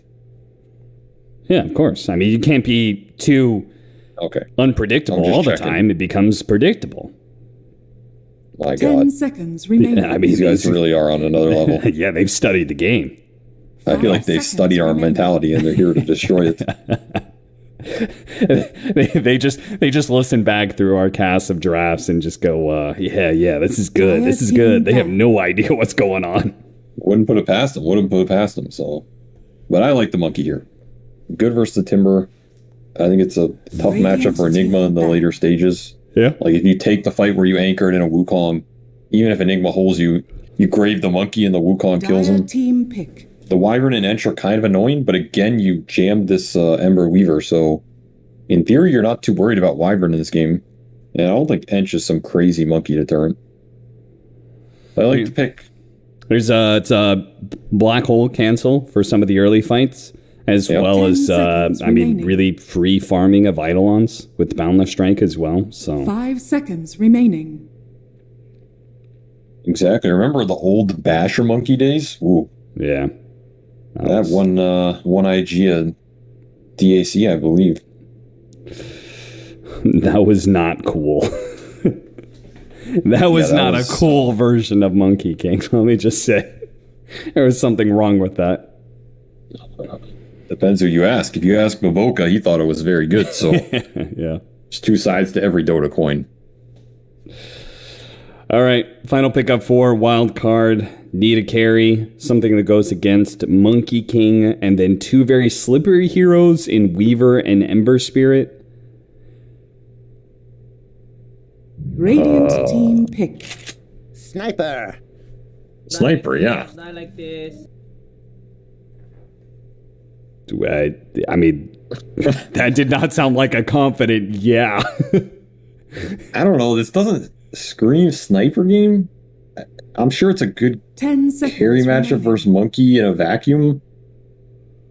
I do think 5 all three of seconds this remaining. Monkey, Weaver, and Ember can get on top of Sniper to some degree, though. Yeah, they're 3 mobile heroes. So I don't know. This doesn't scream Sniper game to me.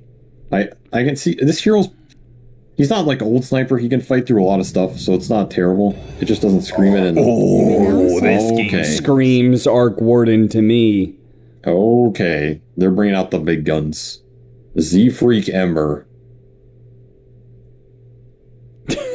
Of course, it's a Z Freak Ember. I mean, we should have seen that one coming, to be honest. Yeah. They were getting too a little bit too normie, a little bit too predictable. Yeah, I mean, they had 3 carries, so we should have known they were picking another one here. That'll put Gunner into the mid with the Monkey, dodging the Timber matchup, putting him in the Enigma matchup. And then Arc Warden. I mean, this hero he's risen to prominence in the last, month or so. This hero is strong. People figured out some itemizations on him. Remaining. The double Gleipnir, the Octarine, the cooldown 5 gets to a seconds point where it remaining. just feels impossible to do anything because there's always a Tempest double in your face. This hero is scary, man. And it gives them something that they were kind of missing, which did feel like they were lacking in magic damage, but also just like good, strong damage in general, right? Ember Spirit and Weaver, their damage can be a little iffy, I would say, at times. Dazzle's probably not providing much there, so they're going to have this like real nice glass cannon hero that just pumps out magic damage, has, as you say, the constant disables from the Gleipnir build, and probably most importantly, has the bubble against Sniper, and Enchantress, and Wyvern. Yep. Generally, the rules of Arc Warden are you need to zoo him or you need to gap close him. And if you can't do those things, he generally takes the game over. So there's not much zoo. Enigma's not really like a true zoo hero, And there's not much gap close. So I tend to think this Arc Warden pick looks pretty formidable. As long as Timber doesn't like kill him 3 times or something crazy. How do you think the laning phase goes, though? Timber versus Arc Warden?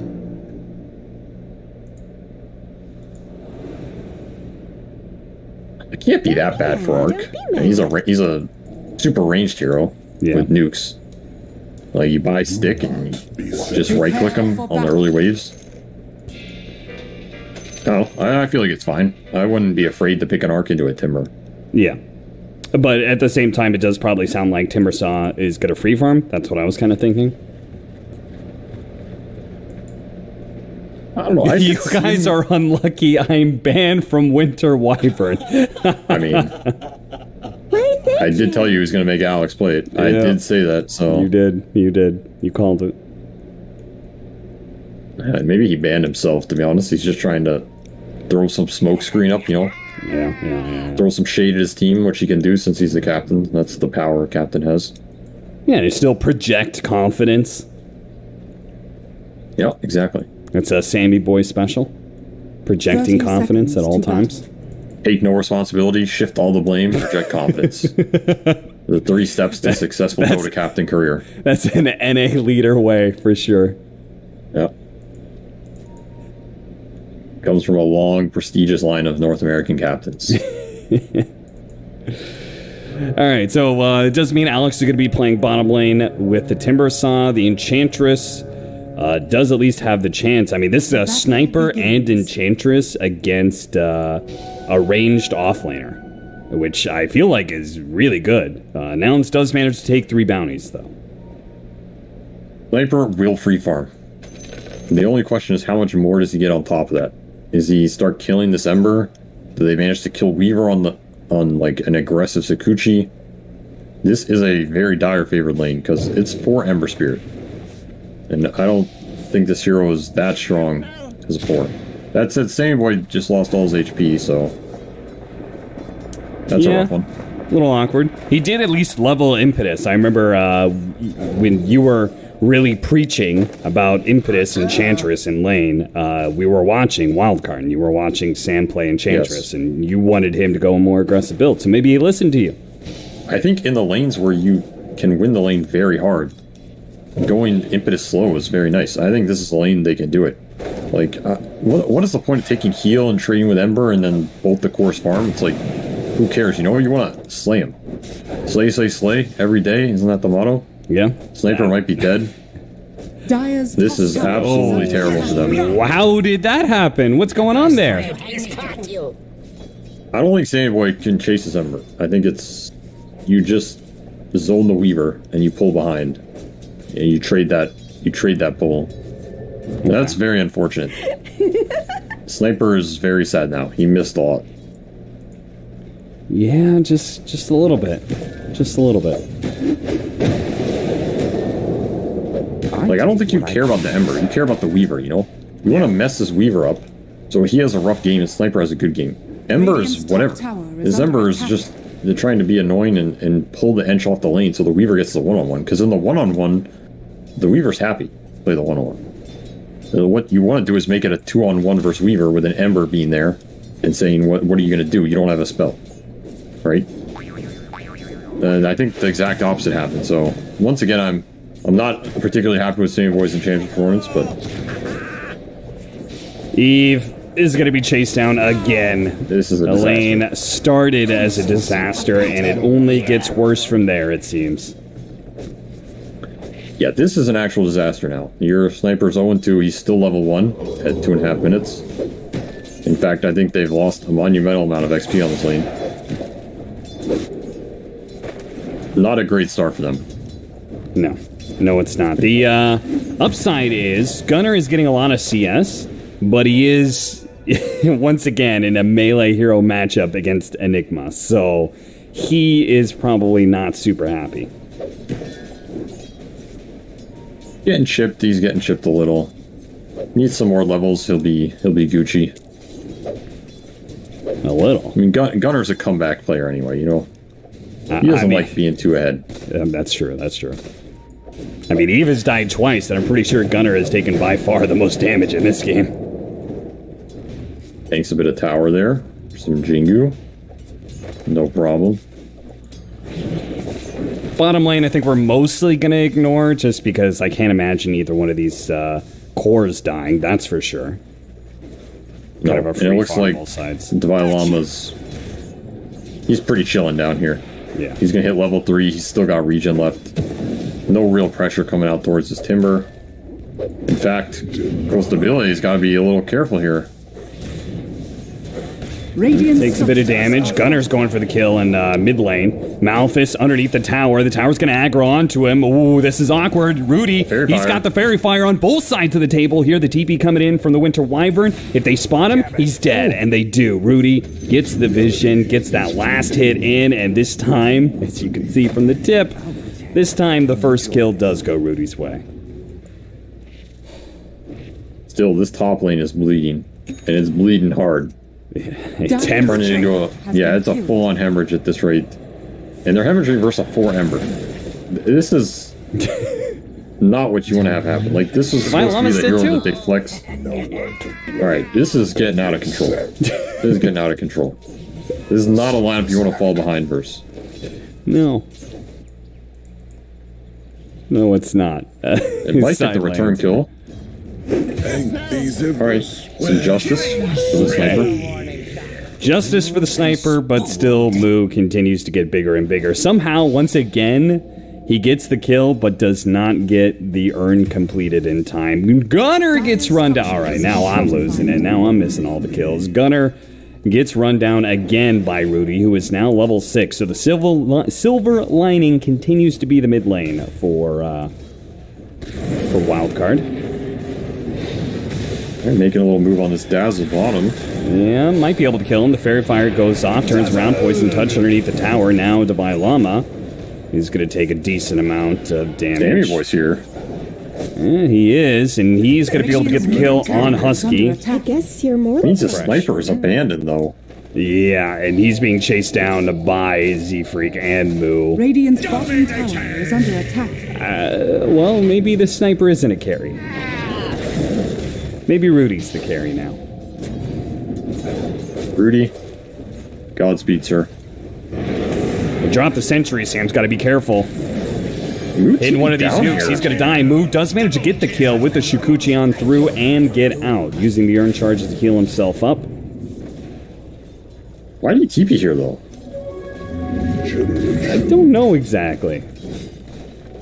I'm not a fan. I think you're just giving Sniper space now after you were dominating him and he arguably couldn't come back up here because Enchantress went bottom. Instead, you TP bottom with Weaver and now Sniper just gets the free lane top. Not a fan of this TP. I don't think it's worth it. Like, even if you get some random support kill, who cares? Radiant's middle tower is under attack. He might get another random support kill. Alex is going to go back up the cliff. And then back down the other side, and we'll be able to get away. Apparently, the Sniper continues to be pressured. His gunner rotates over, back over to Alex, who is going to be top of the Arc Warden, so does eventually die. Sam needs to be careful with the urn up on Weaver. He's going to be run down. He's dead. Well, apparently, this rotation has netted so many support kills that maybe it was worth it at the end of the day for Moo. I mean, Gunner went top and killed the Sniper anyway, so I guess they coordinated it pretty well. The one trade-off is Rudy took mid tower, which is what this Enigma will do if you leave him there. These Eidolons do quick work of these buildings. Coast stability and trouble bottom. Oh, might big not kill. get that Midas. Yeah, that's huge. Yeah, he wasn't even level 6 yet. Now picks it up off of that kill. Divine Llama has Chakram now, can keep the pressure up in these towers, so maybe they were losing heroes all over the place, but they might be able to get a bunch of objectives. Dire's courier has been killed. Yeah, honestly, they're not really that far behind. Sniper had a rough one, and he's going to have to catch up in the jungle, which sucks for him. Still, you'd rather have the Sniper be behind than this Enigma Timber. The Enigma Timber can carry the bulk of this mid-game if they're having a good time. I mean, look at how many heroes are rotating for this Timber Saw. It's making a lot of room right now. Yeah, he is. To teach.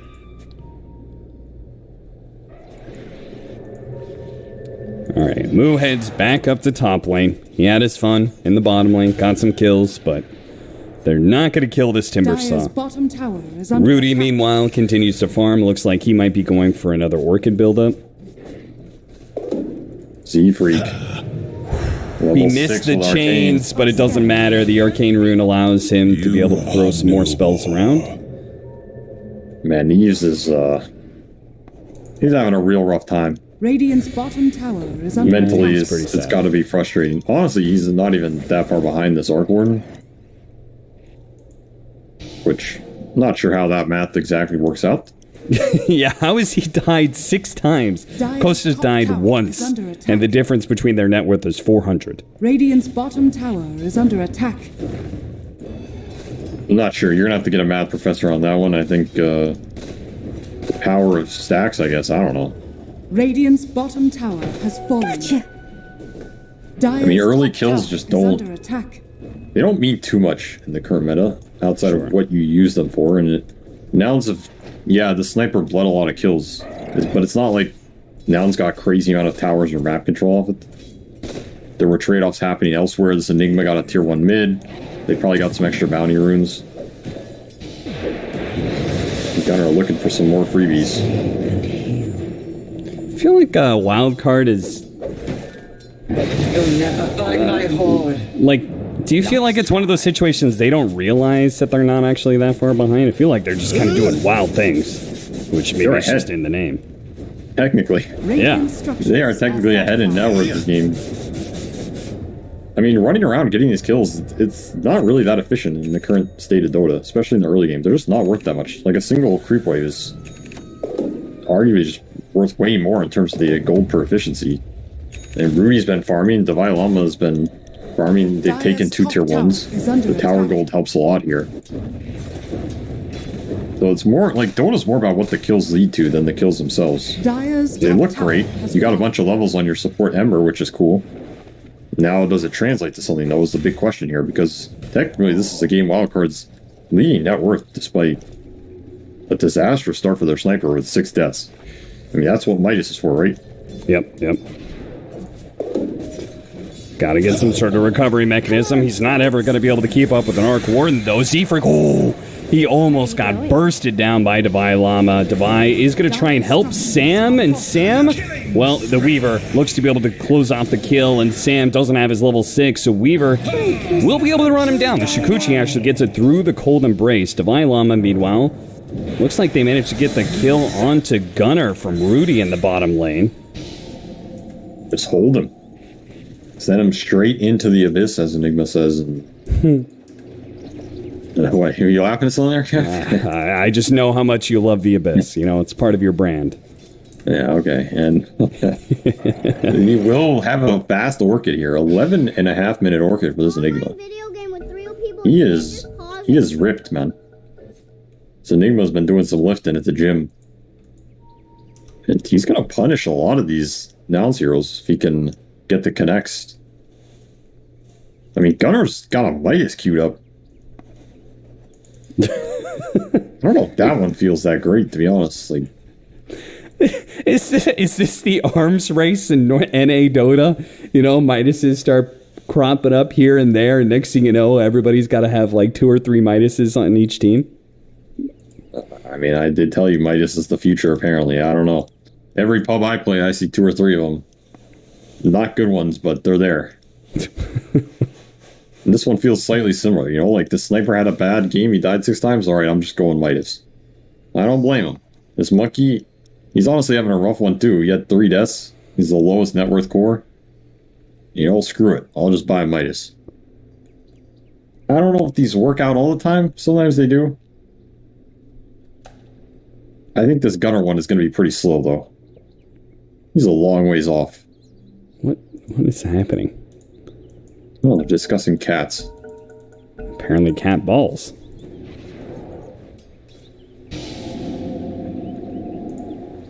Rudy. They're trying to chase after it, and the Monkey King is coming.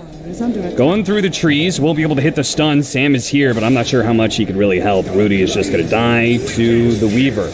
Now, the Winter Wyvern is here, and they're going to be able to kill Gunner again with the Eidolons. They actually do have the Shallow Grave, but the Winter's Curse will make sure he burns out. He's still looking. Has been killed. Yeah, trying to finish off Sam, but it's a big difference when you do have that level 6. Maybe the Shikuchi gets him again. The Cold Embrace is not enough. There's a Spirit Vessel that is just doing too much work against this Enchantress, and Moo continues to be a nuisance. Now putting the Spirit Vessel onto Devi Llama, with Seafreak joining in with the magic damage, and that's enough. They lose their big Timbersaw hero. This Ember Weaver duo is going absolutely ham in this game. They are a combined 12-1 here. I mean, Z-Freak might just become the mid in this game. At the rate this is going. I did not have, like, we haven't seen off-lane Weaver be mainstream since, I don't know, like 2 years ago or something. And it looks really good in Moo's hands. I mean, it looks good. Anything's gonna look good when you get like 5 kills on the enemy core and like yeah, that's true. This hero is pretty viable though. I saw Lulz playing it a bunch in pubs. It's a super snowball hero in the offlane. Like the laning can be strong. His skirmish is always strong with Max Akuchi Bug Vessel. The hero's gonna be very strong at this point in the game. The awkward point for this hero in the offlane is I think the transition period between his like, you know, the item after Vessel to the item after that. Can be pretty weird for the hero. Yeah, and it is kind of awkward because you're kind of a killing offlaner, right? As seen from Moo just running around with the Spirit Vessel nonstop. Which is, as you were talking about earlier, kills don't necessarily give you the best network. So. Yes. I think he's pure run around, stun or kill people. It's just not what the meta has trended to for a lot of the teams. Doesn't mean you can't make it work. I just think it's not the easiest mode of playing the game right now, so you really have to just keep popping off. It's not something where you can like be a no and be content with it, which I know sounds weird. I think it's just creeps are worth a lot. So when you're running around, you're spending a lot of time not hitting creeps, which means the kills get diluted a bit. You gotta like keep up the pressure and keep fighting them. And here, All up in one. 1 second, black hole. It's going to be thrown out, and we'll be able to grab the Ember Spirit as he was remnanting around Rudy. Cold Embrace to be able to keep him alive. Z-Free can't put any damage on there. Nice turnaround from Rudy. Look at him throwing out the chat wheel lines. That's a Grandmaster tier Enigma for you.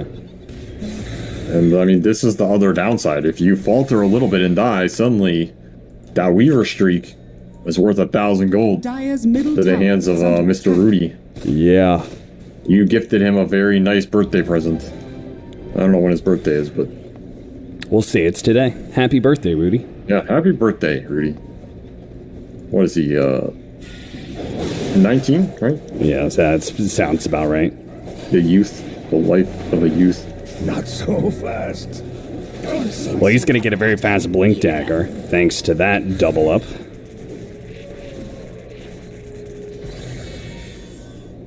All those kills for what, man? Yeah, I'm sure Crit would have something to say about this. Alright, well, you don't have to bring that up every time, I mean.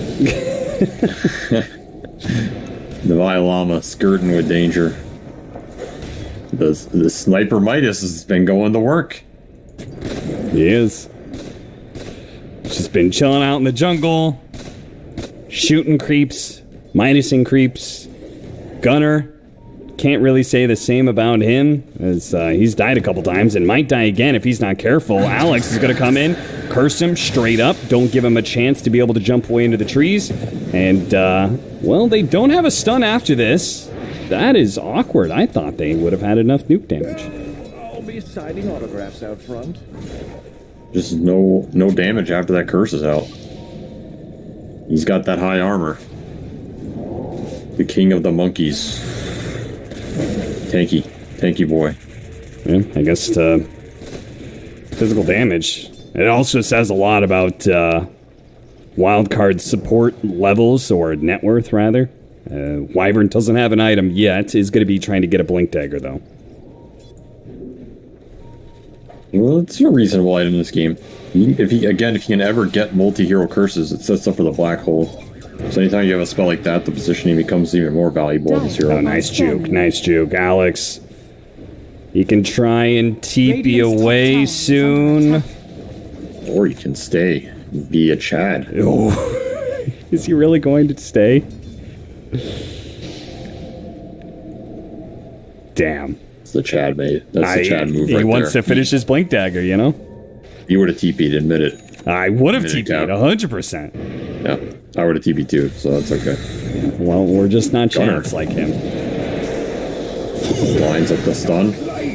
Yeah, they're going to get him inside the Wukong's command. Not that There was does one tree very left. much. Yeah, there was. Well, that's kind of sad. I feel like that's not reasonable unless you have Arc Warden. Like, I think you need his magic damage to kill Timber. Probably. Maybe there's a scenario where you can hold the stun and try and stun the Timber Chain. Radiant's bottom tower is under attack. Definitely hard if you lead with it. Oh, cut down the trees. Caught Gunner again. Orchided and killed. Dire's Damn. middle tower is under attack. Rudy is just taking it to him. Yeah, he really is. He is asserting Enigma dominance. Curse goes down, but it's going to be a short one. Alex does manage to fly away into the trees. Moo was looking for the kill. Shukuchi away, but they're going to be able to get the assassination with the Orchid, and they get the black hole onto the Ember Spirit as well. So that duo, that was what you said, like 12-1 together at some point, has now died multiple times to the Enigma. Gotcha.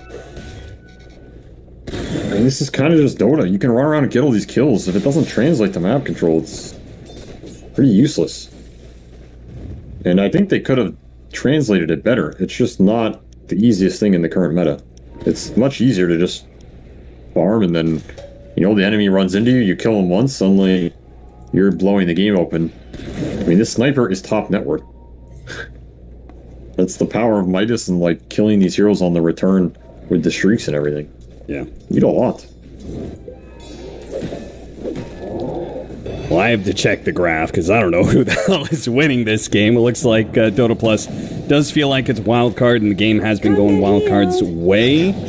the last few fights. Sam is going to get picked off, but it's a 5 position, and it's kind of Sam's MO. Alright, there's a Midas on this Dazzle, man. Alright, What? I'm peacing out. I'm peacing out, brother. This is too much. What? This is too much for me. What the fuck? Too many Midases. I mean, the Arc Warden counts as 2, so that's 4. Anybody else? Stop this region. Somebody stop them.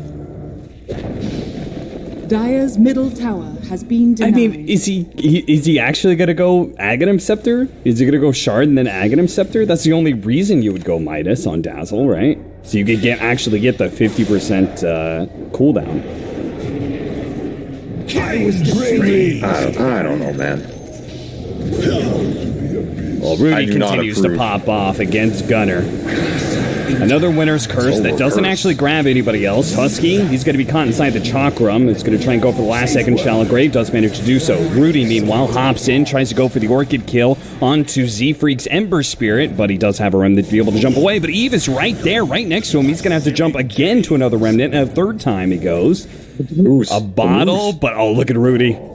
Chasing after him, Blink's right on top of him. He's running out of Remnants. He's got one more to go. Damn, Z-Freak's an Ember Spirit player. Whew. Yeah. He's played it before. That said, his Arc Warden dies on the other side of that, and that's the biggest kill they'll ever get in this game, is every time Arc Warden dies, puts them Midases on cooldown. Yeah. And that's kind of like I feel like that's the hope here for Nouns, is they get to a point where Arc Warden is just too obnoxious for Wildcard to deal with. Which is why I think Husky went for this Midas. Like, they have no intention of just rolling this game over anymore. They're in full turtle mode. Hey, where did I go? That said, I don't know why you go Atos on Weaver if you're in the turtle mode. That's where the disconnect for me is, you know? Like, if you're going Midas on Dazzle and you're playing for this Arc Warden high ground, defend for the Ultra Late, okay, I get it. But then your Weaver has, like, Vessel Atos?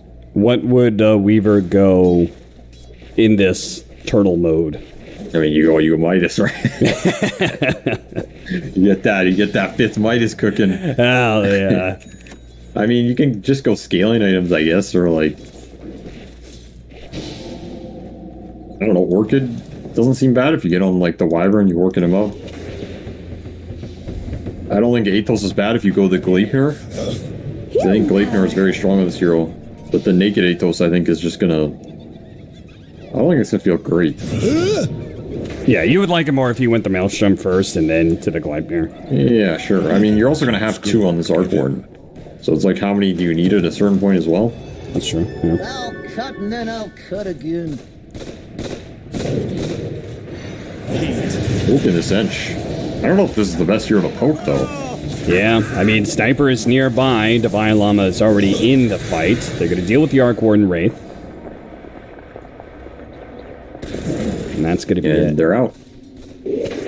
Back to using the Midases. Let's go, boys. Find them creeps.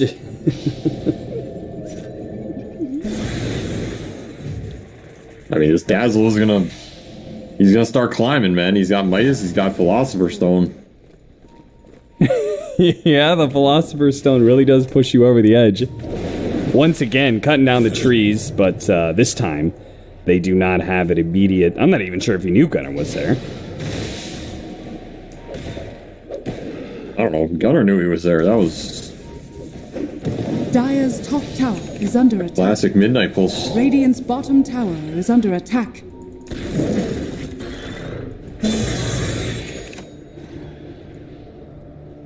Alright, almost... Is the Gleipnir flying out here, or what? Yeah, so the Gleipnir's flying out for this Arc Warden. Yeah. This is kind of like the first big power spike for this hero. You go fight with double Gleipnir before people have Dispels or BKBs. Vylom just in. Lotus Orb removing out the Rod. They have the Orchid onto the Weaver. They need to do a little bit more damage for him to pop, and yeah, he's dead. Eve was laying in a lot there. The Vylama bailed out by the Cold Embrace, and now they do have the Winter's Curse on the side. Eve starts poking at him. Should be able to finish him off. The Shallow Grave TP out, but a black hole on it too. Nice one from Rudy. And it feels like this game, his black holes don't have to be these massive catching multiple core ones. Feels like this time around he can just kind of focus on one or two heroes and leave it at that. This is a much easier game for him. He has the Timber to front line, he has the Ench to front line. Nouns do not really want to go on either of these heroes, especially with that Embrace behind. It just gives Rudy free reign in the fight. He can pick his targets along with the sniper. And where's the gap close for the sniper in a fight like that? Nowhere to be found. Rough team fight going into that vision, and Roshan off the back of it. Wildcard's looking pretty good. Pretty solidified position here. Killing spree. Okay. Unbelievable. Big Daddy Timber. Slice and dice. 1,000 pure in a second. Blink and you'll miss a cap. You probably did miss that one. I did miss that kill, Radiant's yeah. top tower is under attack. You cursed me, man. I was catching so many kills. That's alright, we forgive you. Thanks. I mean, Twitch Speaking for chat chat. probably doesn't, but I'll forgive you. Ghosta. A 4-staff for Alex. Does help him a lot against the just Gleipnir and the Spark Race laid down. And now looks like Rudy's going to try and bail him out. The curse is going to be used on the Tempest double, and they can focus on moves, so they will trade out kills there. This Orchid is destroying this Weaver, man. Yes, yes it is. Does not have an answer. Another downside of this Athos build. Radiant are scanning. Eve walking around with the Silver Edge.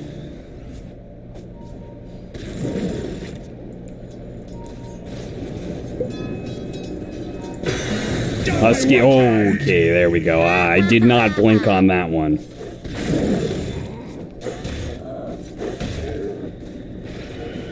Timbersaw is, he's a strong hero. Divine Llama dropping the Timber Chaw. Is under attack. Timber cut. All chat emoji. Who's that even from? Can't blame him. Nature Oh, attend oh. us.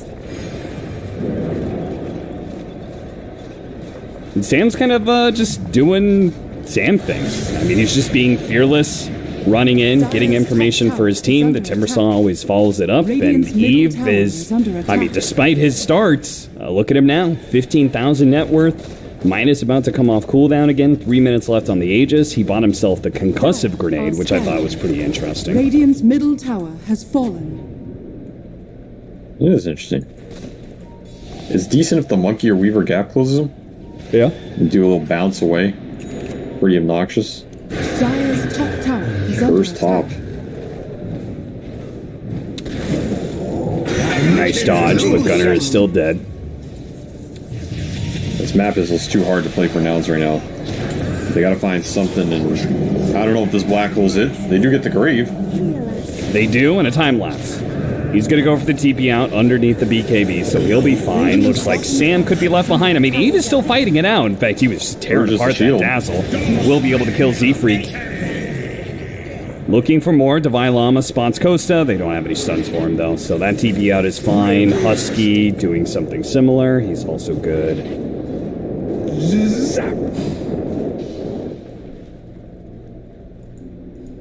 I'm not gonna lie, I don't know if this Dazzle Knight has really done much. Weave your Wait, what? Okay, Sam died. Well, you're just missing everything, huh?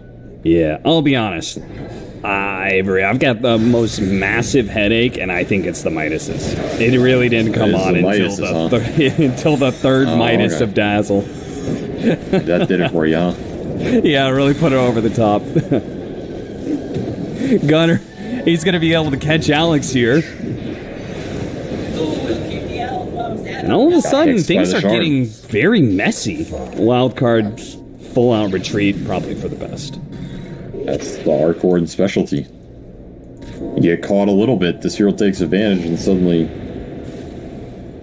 you're getting a game versus, blink and you miss it. This Arc Warden can turn a lot of games very quickly. The Wildcard does not have the best interaction for this hero, so if he gets out of control, he really can just carry his team to the finish line here. Word behind the tower, they continue to search for those pickoffs you're talking about. Sam might just be the victim a second time here. Devilama, oh, that was so close. Blinked forward and tried to cut down the trees. Didn't quite get it. Now Gunner, he's going to be able to get his Jingu stacks, and that Wukong already did so much damage to Devilama. He's going to have to Timber Chain back up to the high ground. Found the Dazzle. Dazzle, what were you doing? Sir. Must be looking for a Creeptomitis. Whoa, almost gets bursted down. The trees are not a safe place against this timber saw. He's using this burst damage and putting it to great effect. Oh, nice blink curse. Whoa. On the TP out. Got it with the neutrals, too. That's a really nice play. That means it continued long enough that the rest of the team could be there. A very nice catch. This Wyvern is going to be it's going to be a menace in this game. MKB on Sniper as well. That'll allow him to pew through these magnetic fields. I still think this game is wildcard favored. This Arc Warden hero. Double Midas on his way to Octarine. I've seen this hero do crazy stuff. I'm not counting him out. Radiant's middle tower is under attack. Yeah, I mean, I think you complete the Octarine and you start picking up pace really, really quickly. Next thing you know, you get like the Aghanim Scepter in level 25, and Arc Warden is just ever present. This feels like the Spark Race are constantly there in the fight. Oh, Gunner is going to be able to get the dust onto Eve. Found the Sniper. Grenade. Does get the Not grenade enough. up to the side, but he does, yeah, as you say, doesn't go far enough, that's for certain. Needed 2 right there. That's a huge pick. Sam's also going to be dying. I mean, you're talking about the pick-on potential of Arc Warden and what he can do, and they've got so many mobile heroes to catch for more. Devilama's going to try and save Sam here. Doesn't end up saving him, and maybe putting his own life in danger, or maybe he's going to kill Gunner. Gunner, shallow grave, looks to be able to hop away. Can't do it. The Chakram keeps the damage on him. Eventually, will get burnt out. There's no running from the Chakram. No, it may even catch Husky here. Another shallow grave. Devilama's going to have to be careful, though. Nice curse on the back line. Managed to catch the real Arc Warden with the Dazzle right next to him. They do have a shallow grave in just one more second, but the black hole follow-up. That's the combination they've been looking for ever since that first game. They get it here in game 2. Damn, I must say Alex Arc Warden. It is a good thing Sammy Boy gave it to him this game, because the performance has been top-notch, and they seem a lot more comfortable on their idea of the fights with these supports on these players, so paying off. I mean, this Wyvern is rich, man. He's level 20. He got a Shadow Blade. He's rolling in it. Yeah, he's going all the Arctic Burn talents, so if he does get an Aghanim Scepter at some point, that'll be a pretty massive upgrade. You should definitely get it. When you're this wealthy, if there's no great utility item that you think is super impactful, why not? Item does a lot of damage. Radiant's top tower is under attack. Radiant's Husky's top going tower back has for a fallen. mech. Well, I mean, mech doesn't help you farm. Midas helps you farm for the mech. True.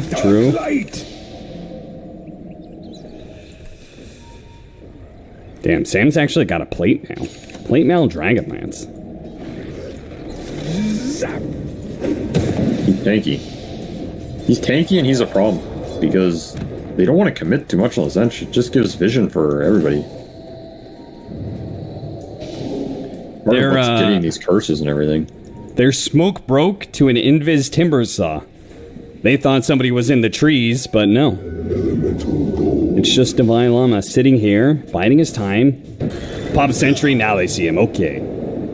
They have solved the mystery of the broken smoke. Then the double in. Sprites are with us. Sam will make first contact here with that Tempest double. Sniper, Though. Kills her pretty quickly. Gunner's going to be able to blink forward and get on top of Eve. Oh no, a force stab pushed him back into it. They do have the curse though, and that's going to allow Eve to be able to reset. Move's going to chase after him though, and the Ember Spirit's coming too. Z-Freak drops a sentry, spots him, doesn't get the chains though. Chases after him with the remnant. Chains coming up in a second. A shrapnel, a grenade, pushing him away. Z-Freak struggling to be able to kill him, and he lives. Eve fights his way out of that situation. The Timbersaw did die, meanwhile, in the fight. But the important thing is the carry survives, and he was in a very precarious position. What good trade for Nouns. That was a very unfortunate force staff back in. Come get here. Can't get much worse than that. Undid his grenade in half. And Nouns, they want to take advantage of it. There's 2 holes up for this Enigma now, though. He has Refresher, and hole was not up for that fight. Now he has it. This is a spooky fight if they don't get on it first. Okay, Rudy's going to be forced into the BKB. Uses the first black hole onto Moo, Shallow Grave, and Time Lapse. Combination we saw last game, but Rudy's not going to be able to get on the second one. Cold Embrace kills him. Moo taking a lot of damage from the sniper. Doesn't have the time lapse to be able to get away. Puts himself in a corner and will be put down in that corner. Husky does Shallow Grave and keeps himself alive, but now Gunner gets on top of not just Alex, but also the sniper. He's going to pop his BKB, but he can't get away. Costa Bile going to work with this Arc Warden, laying out item after item, ability after ability the entire time. Wildcard get wiped. Power of this uncontested Arc Warden cannot be underestimated. He just went to town that fight. Gunner finding the backline as well. This Blink Dagger Monkey has been a menace, to be honest. They don't really have answers for him if he just blinks in, stun Wukong some people. You know, when at that last team fight, the team fight before this one, I said Gunner blinks forward on a sniper. I literally had a moment where I was like, wait, is that right? Did he actually blink onto the sniper? Yeah, that's right. Oh, Davai Lama! He just managed to take away the shard. It's going to cost him his life, perhaps, as he cannot Timber Chain away. Not against all these Gleipnirs. Hashtag worth or what? I mean, if he got the Aegis, yes. The shard, no.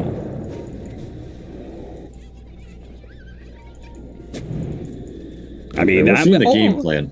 We'll see. Enigma's going to get the shard, I bet. Dire's so, middle tower is could be under worth attack. it. Yeah, it's decent. They do give it to him. Maybe it'll pay off in the end. You never know. It was a bold move. A golden thread.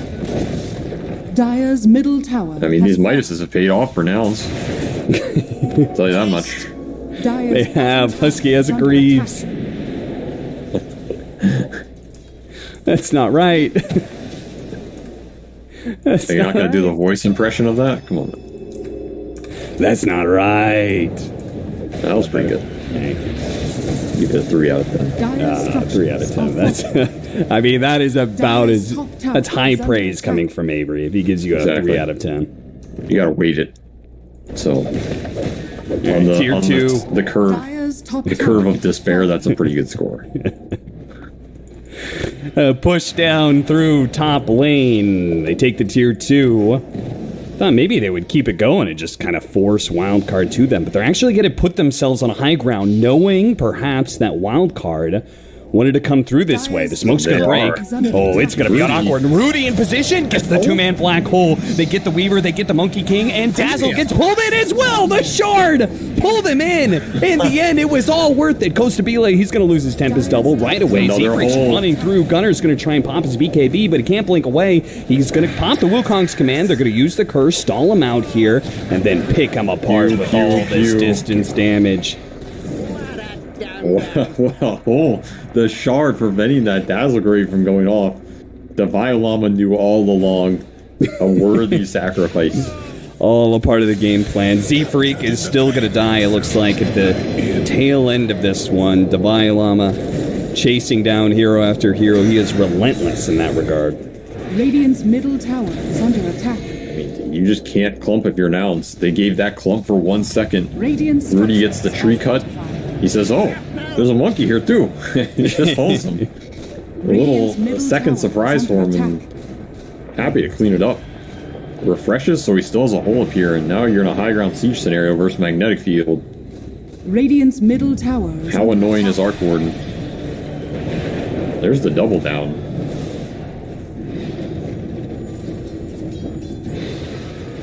They're having Double issues down. doing base damage. Yeah, the MKB does not cut through on buildings. Radiant's middle tower is under attack. Alright, Sammy boy's here to tank. Radiant's middle tower has fallen. That's about all they're gonna get, I think. Radiant's top Yeah, the tower Tempest is under double is attack. back up, so the chain of magnetic fields is ready. From the core of the universe, a treasure. I think if the sniper gets the Satanic, they're in a pretty good spot.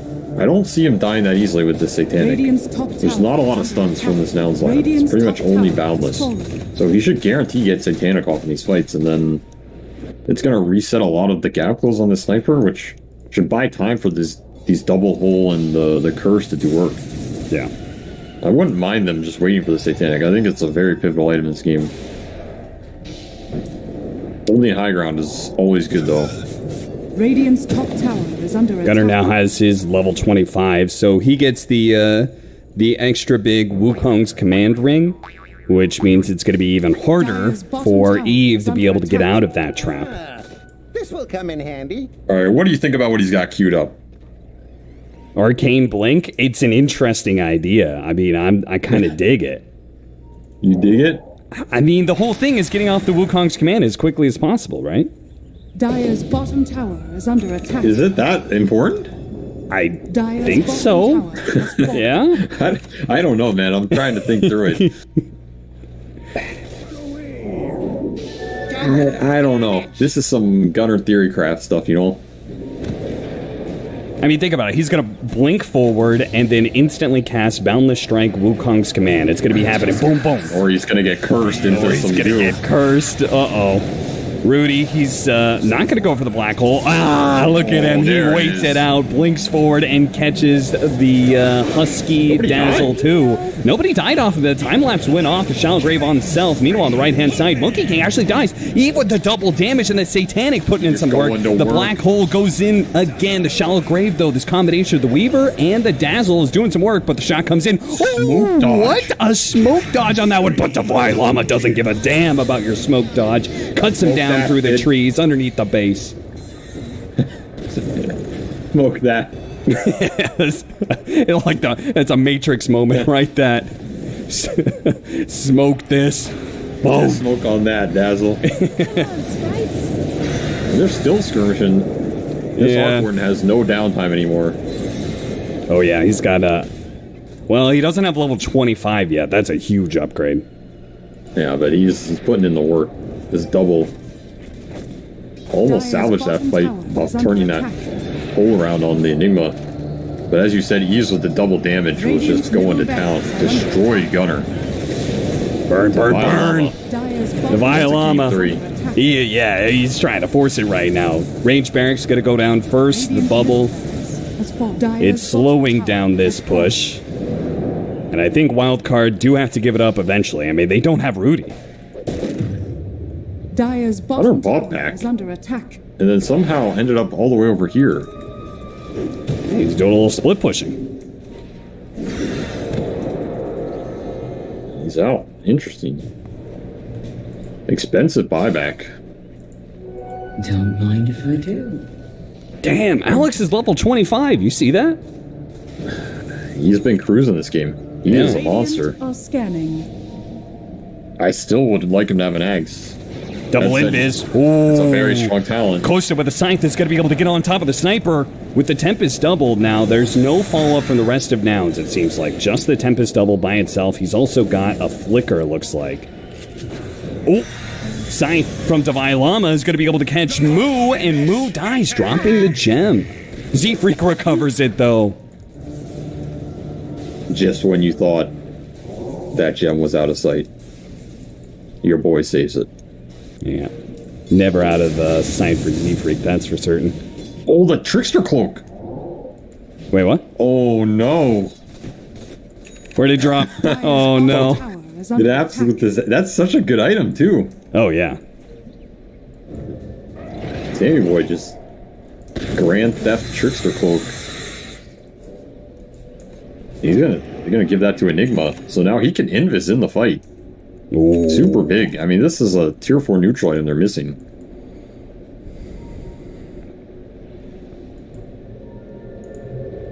Every little bit makes a difference. Yeah, it does. I mean, we saw that shard steal. It did make a big difference. We're about to get double blink dagger upgrades. Kosta's going to be able to get the overwhelming blink, and then the aforementioned arcane blink almost done for Gunner. All right, I want to see this arcane blink go to work, man. I want to see the fastest boundless in the West, you know? The blink that stunned the Wukong. Quick draw sniper. To see if it does the damage. I'm very interested to see if it pays off. Well, even if he does manage to catch him once, it's going to need to get the job done twice. An Aegis for the sniper. And a refresher shard for the Enigma. Yeah. 3 holes. 3 stolen trickster cloaks. Very powerful. 4-man smoke up. And let's see what we can find. Also keep in mind, there's triple Lotus on this dire side. It's making these hexes a double-edged sword. You gotta be careful with what you're throwing out on these heroes with so many Lotuses around. Yeah. It's also making it hard for the control hero. There's the arcane. There's Arcane Strike. They're going to be able to keep him in place inside of Wukong's command. Divine Llama pops the BKB. Does manage to get out. Rudy goes for the black hole. It's going to be on the Monkey King, but it's inside of Wukong's command. He gets bursted down. Absolutely destroyed. The Scythe goes down onto Alex. Bounce back onto the Tempest double. Z-Freak.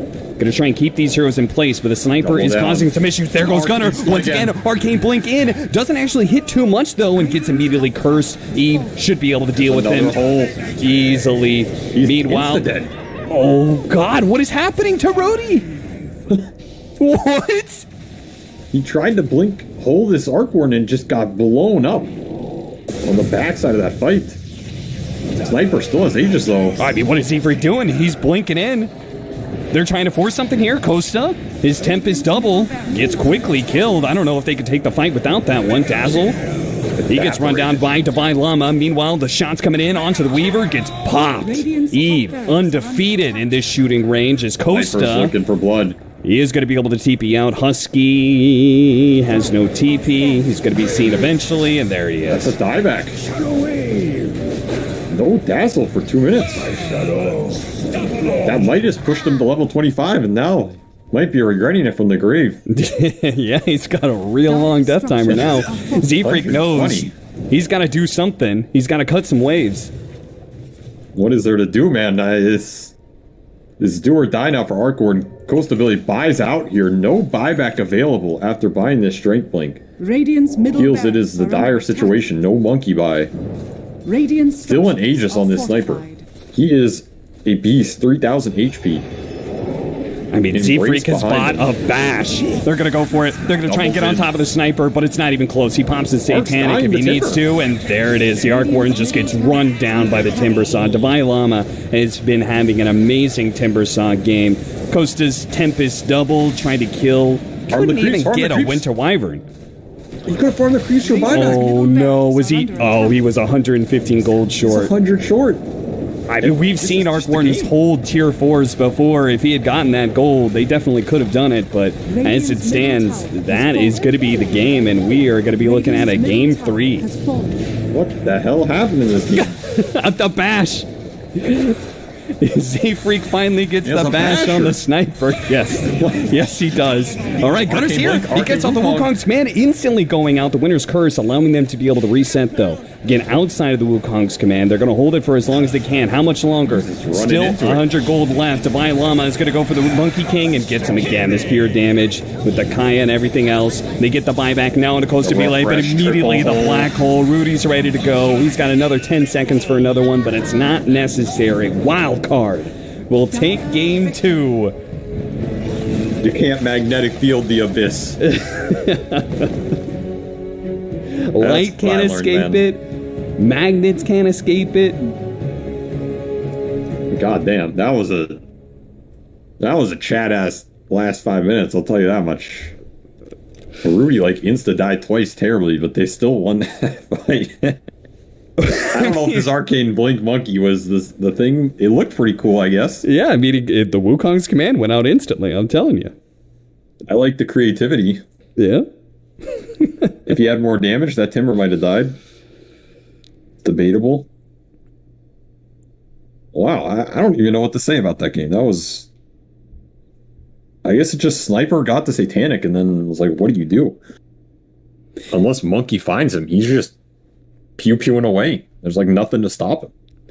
Yeah, with all the weird shit going around in that game, the one constant it felt like was Eve with the Satanic just sitting there right-clicking people down over and over again, and they couldn't really seem to do much about him. I mean, the Tempest doubles were dying like in 4 or 5 shots. Like they were just gone instantly.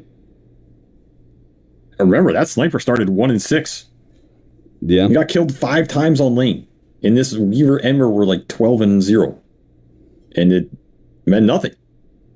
The Midas, too powerful. That said, the Radiant had more Midases and they lost, so I don't know what that says, honestly. This item is bizarre in this meta. I do want to say the Wildcard lineup, one of the best things you can have versus Arc Warden is built-in sustain mechanics, because he is kind of a chip-oriented hero, especially with this Octarine Gleipnir build, and they have a decent amount of sustain. They have Timbersaw, who's Timbersaw, Enchantress with the heal for herself. This Cold Embrace was doing a decent amount of work for their cores.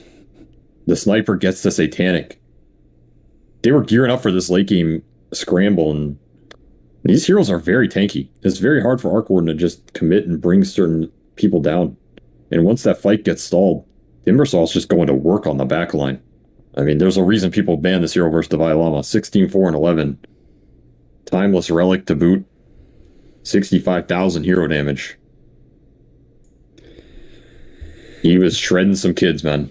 Yep. I feel like you're playing against Wildcard and you've got a stand-in of Rudy. I'm looking at this and I'm just banning individual player hero combos. I'm banning Timbersaw from Divine Llama and I'm banning Enigma from Rudy. Yeah. Seems like a decent route. I mean, is Nouns too concerned about the meta heroes anyway? Probably not, you know? It's not their style, sure. So yeah, just take out this guy's Enigma. Take out that Timber. I think that's probably what we're going to see in the going to a game 3 for the second time today. That's right. God damn. North America going the distance, and so are we. We'll be back after a break with game 3 of Wildcard versus Nouns.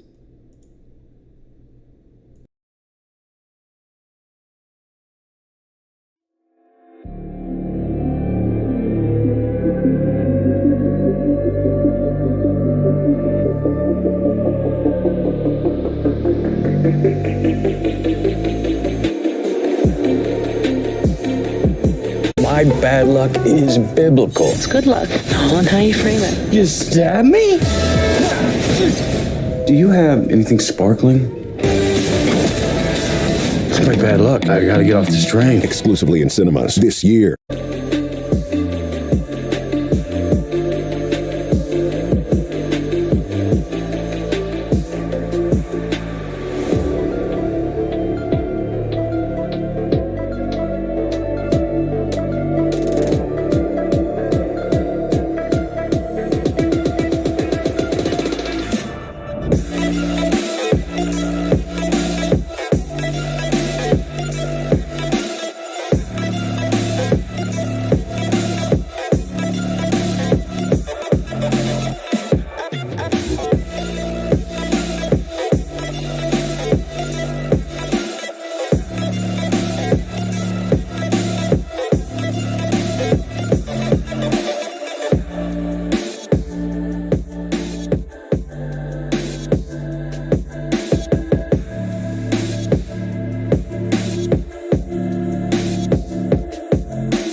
I got no time for you. I got no time for you.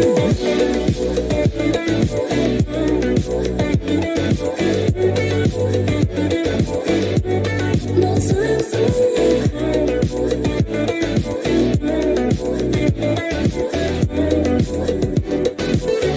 you. No time for you.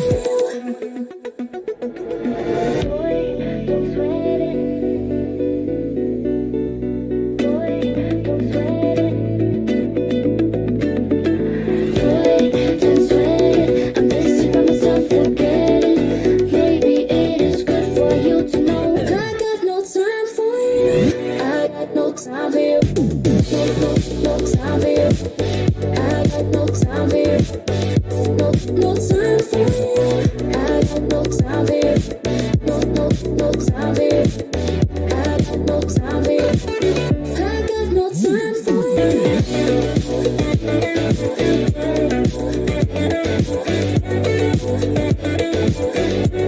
No time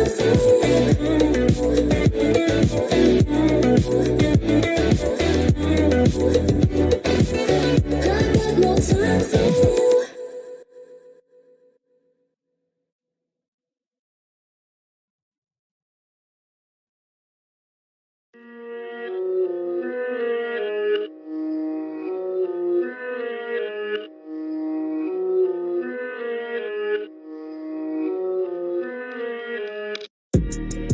On my grave, I ain't going underneath, yeah. Call it luck, I'm just getting what I reap, yeah. Should've died, angels kept me on my feet, yeah. That's why my demons gotta kill me in my sleep, yeah. On my grave, I ain't going underneath, yeah. I'll never go another winter with no heat, yeah. Gotta face it, I can't turn the other cheek, yeah. That's why my demons gotta kill me in my sleep, yeah. Let the candles burn out first and say my piece, yeah. It's a stretch to tell me something's out of reach, yeah. 2 a days, gotta practice what I preach, yeah. I ain't public about my business, keep it brief, yeah. Remember walking through my hood, Nikes on my feet, yeah. After school, I had to pray my soul to keep, yeah. Never make a promise, I don't guarantee, yeah. In the famine, promise, ma, we finna eat, yeah. Whoa, back up on my space and let me breathe, yeah. Different set of rules, like I'm ballin' overseas, yeah. Can't forget my past when it brought me to my knees, yeah. Lift to 25, I need 25 at least. M's, B's, T's, Z's. Then give it back to the streets, yeah. None of my stats in the sheets, yeah. You blowing racks to the club, fake love is a drug, yeah. Any selling is a dub, yeah. I ain't get here by luck. On my grave, I ain't going underneath, yeah. Call it luck, I'm just getting what I reap, yeah. Should've died, angels kept me on my feet, yeah. That's why my demons gotta kill me in my sleep, yeah. On my grave, I ain't going underneath, yeah. I'll never go another winter with no heat, yeah. Gotta face it, I can't turn the other cheek, yeah. That's why my demons gotta kill me in my sleep. Hold up. Everybody gotta pay a price, yeah. Put 10,000 hours in, that's not a roll of dice, yeah. Sacrifice the lot, so winning losses don't suffice, yeah. Winners with no heat still on my chest, I don't need ice, yeah. 10 years worth of records, this ain't happen overnight, yeah. Gotta hit the charts the same way kinda hit our lights, yeah. Gotta take my chances, same way Popo take our rights, yeah. When in search of chances that I fail ain't one in sight, yeah. I gotta win, ain't come here to fail, you don't understand, yeah. I got ahead by taking my time as part of my plan, yeah. Taking my shot, but know when I snap, it's not for the gram, yeah. People that got come see what it took, supplying demand, all this. Glow up, wasn't practice. My struggle had attachments, losses turned me to a savage. Being savage made a beast, yeah. Had the problems with the sheet, yeah. Had to change the way I eat, yeah. You don't wanna see me feast? On my grave, I ain't going underneath, yeah. Call it luck, I'm just getting what I reap, yeah. Should've died, angels kept me on my feet, yeah. That's why my demons gotta kill me in my sleep, yeah. On my grave, I ain't going underneath, yeah. I'll never go another winter with no heat, yeah. Gotta face it, I can't turn the other cheek, yeah. That's why my demons gotta kill me in my sleep.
pick. All right, let's go for the final time tonight. One more Dota game, Wildcard versus Nouns, game 3, to see who is going to be moving on in the ESL 1 Genting qualifiers and who is going to be getting knocked out. Who do you think's in a better mental position right now? 5 seconds. I was going to say Wildcard, but then Nouns just kind of like banning away their heroes. I feel like it's actually kind of even now.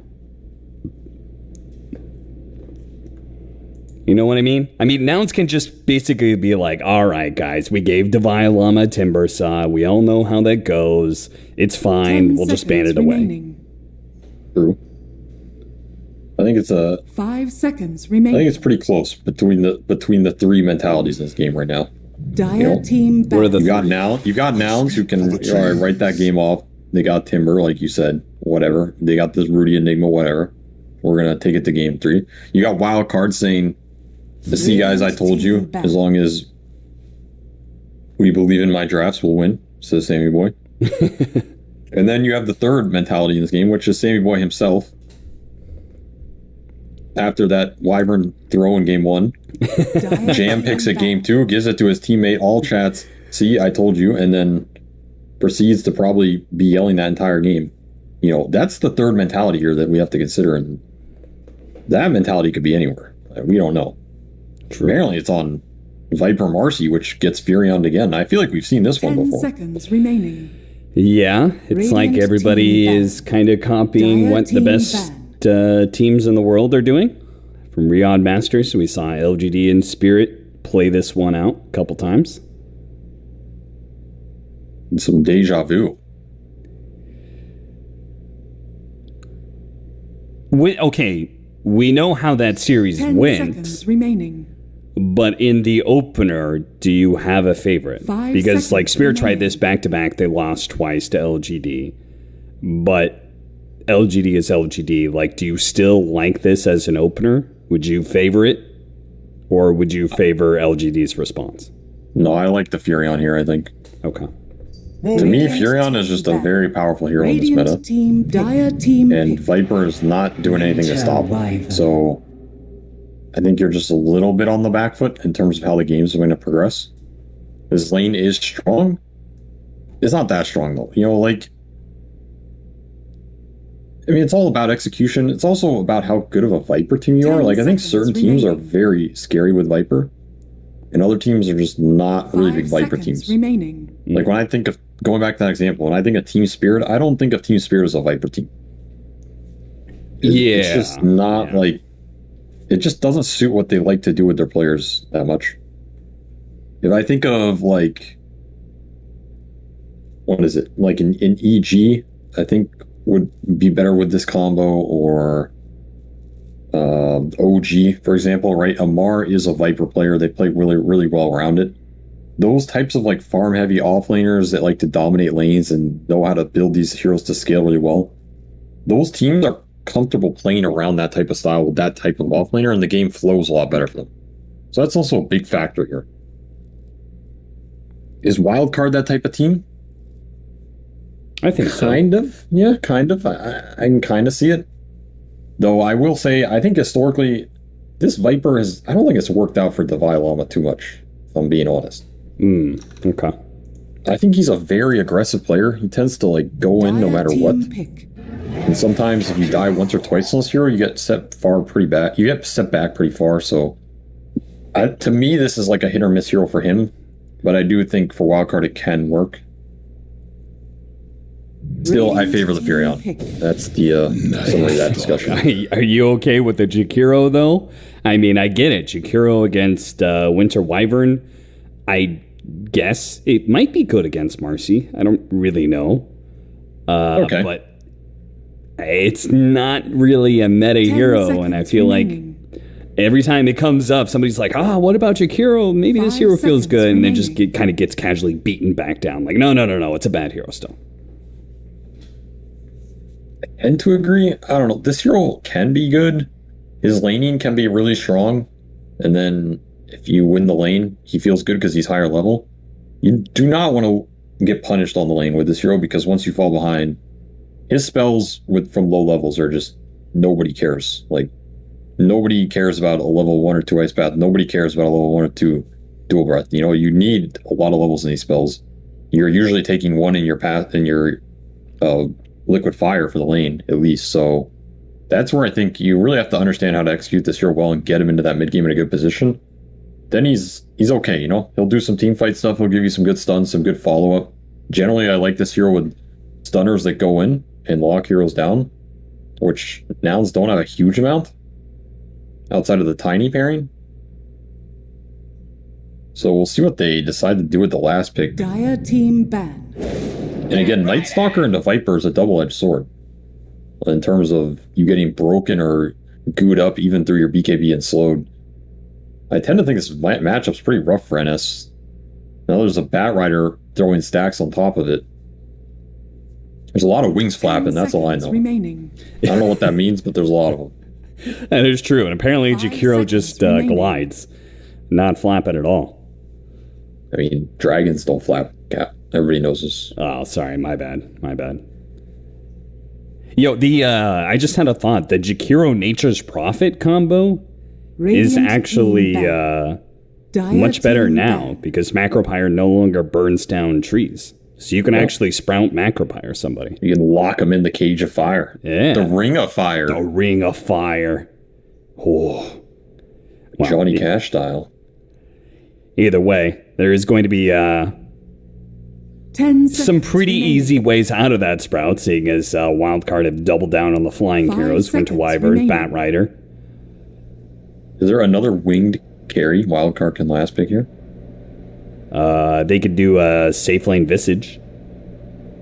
I mean, don't be ridiculous, Cap. Come on.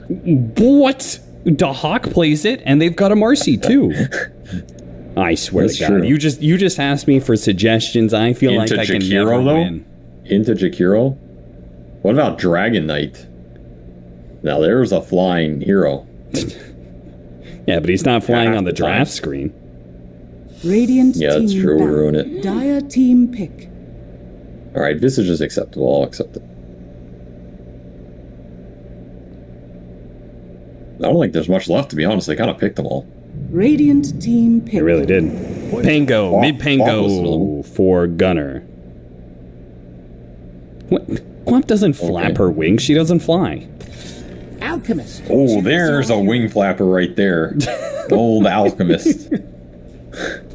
He beats them 2 swords and soars into the heavens on a cloud of golden gold. Golden gold. Like Icarus. Instead of wax wings, it's golden wings. Well, maybe Wildcard is flying a little bit too close to the off-meta sun because they are going to be doing Eve Viper, Carry Viper, and off-lane Alchemist. What are your thoughts on that? They're trying to get these lane matchups, right? They want the Alk versus the Furion, the Viper versus the Night Stalker. It makes sense. Can their players play on these types of roles? That's another question. It takes me back to that Eve Slardar game earlier.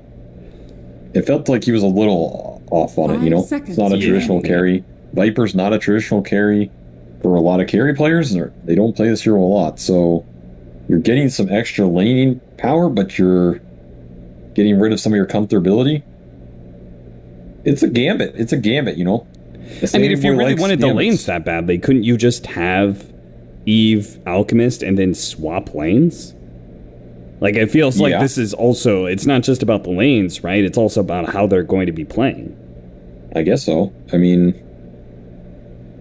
I'm assuming this Alk is just going to go carry items, though. That's what it feels like they need with their lineup.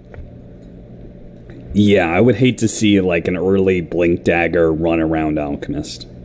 Yeah, so that's why I'm leaning towards that. I mean, Viper can function as a carry. It's not like he's terrible carry, especially if he has a giga free lane here, which he should, unless Nouns try and lane dodge, which is something they might try and think about, because they do want this Furion versus the Viper. Mm-hmm. So they have to think about these lane dodges. They have to think about what they're getting, because if they get the Viper versus a Night Stalker tiny lane, I mean, it sounds pretty juicy. Yeah. That is going to be a say goodnight moment. Some more pauses. Gives me time to think about these lineups a little bit. Now that we see them in the game. I mean, what do you think about the fact that Husky's going to be playing the Tiny and Z-Freak the Jakiro? Are they actually going to try and put farm on Z-Freak, or is this just a weird preference?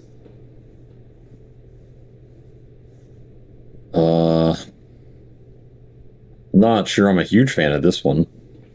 I guess Kuroki was playing Tiny a bit, so that opens it up for everybody. I mean, I don't know, man. Nobody cares about roles anymore. You just play whatever you want. You know? Play whatever you want, go wherever you want, buy a Midas. Something good will happen. I mean, I find it super interesting. Maybe you could speak to this. I find it super interesting that, say, in this situation, right? They want to have Jakiro with Night Stalker and Tiny with Furion, I assume, right? Range with melee, melee with range. And in order to do that, like, maybe it's important for Z-Freak and Moo to play together because they, lane together all the time. Whereas I see, like, some teams like really try and keep their player duo, and other teams just don't care. Like Crit's playing, in the safe lane for EG, no problem. Like, what is with that? Is that just like a individual team like preference team thing? Okay. Yeah, certain players are far more comfortable with laning in one lane only, or playing a certain hero. Very uncomfortable on another hero. I know that was the case for me and Mojo when we played for all those years. There were certain hero pairings that just felt more natural or more obvious to put someone on that. Sacrifice a little laning for just better hero prowess. Just depends on your read of the game. I generally think the hero prowess trumps the laning, as long as you're a confident laner. That said, I've also seen lanes go disastrous because some guy goes to the lane that he normally doesn't play in a lot, and like he's playing a safe lane like it's an off lane, and it costs you a lot. So you really have to understand it as a team. It's a very team specific thing, player specific thing, on what their read and comfortability on doing it is. Yeah. Yes. Well, you saw there, Moo was trying to scout to see if there was a ward in the mid lane, and I think he thought there was, and started pinging, and then Gunnar was like, no, let me double check. The battle And he was like, no, there is not a ward there. You're crazy. I think Nouns, yeah, there's going to be a 2-2 split. Early spells use top 2. I really don't like seeing these Jakiros use spells at runes, man. It's just so expensive for this hero. This is like the most expensive level 1 spell for support, basically. Yeah, it is pretty bad. And Moo, so they are trying to get the lane dodge, and they will get it. It is rougher for Furion on the off lane, though. He doesn't have the room to zone the Viper with the Treants. Like, that's the big difference here. So even though they do get this lane match, it's going to be a lot better for the Viper, and already just laying into him.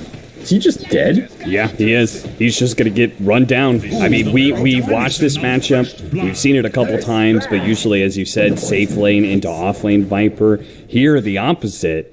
Like, you're right. You can't zone with the Treants, but also simultaneously, when you do go on the Furion, you have that much farther to run him down. Yeah, it's a very different dynamic. That's why these lane swaps are... Sometimes teams just opt not to do them because it's just hard. It just doesn't function the same, and suddenly you're in a position where level 2 Marcy, looking for the kill, almost got it. They are going to get the lane shoved into him a little bit here. This is a scary lane, though. You die again, and suddenly Marcy's going to get out of control. Denied. Yeah, Costa Bila, I mean, the reason why Sam was reaching so much for that one, if they kill Costa again, he has to walk back to base. Or walk back to lane. And that would be an utter disaster.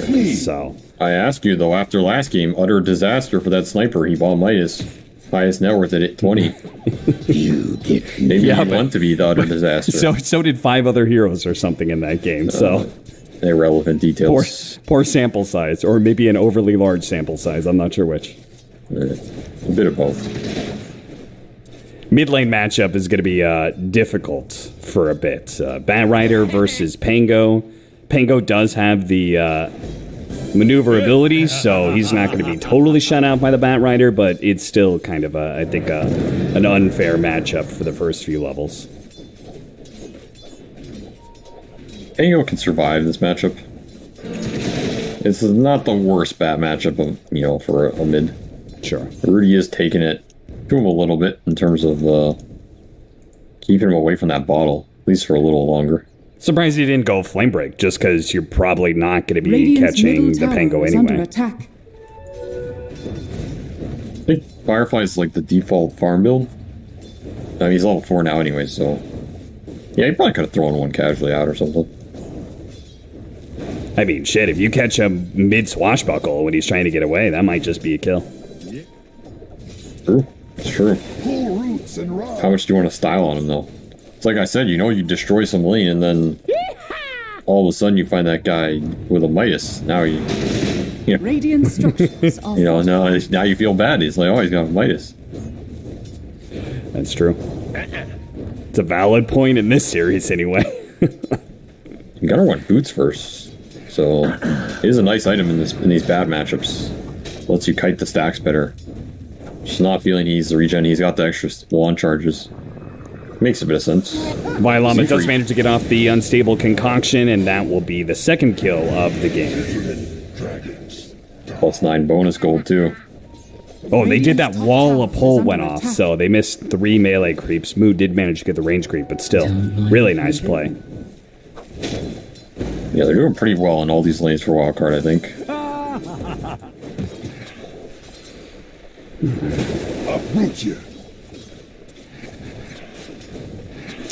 How's bottom lane going? We've got Nature's Prophet, 13-3, Viper, 15-6, but Costa hasn't died again, at least.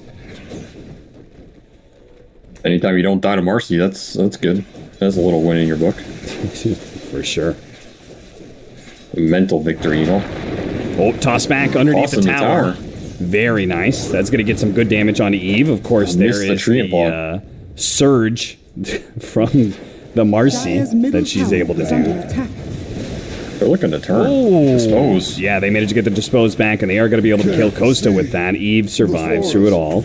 But the mid lane, that's the bigger kill. We missed out on that. Rudy looks like he tried to chase down Gunner underneath the tower, and Gunner survives. Oh, and a toss back again. Eve. Okay, he's actually fine. It's Husky who's going to die. Dispose back again. You don't toss the Marcy, okay? The Marcy tosses you. Yeah.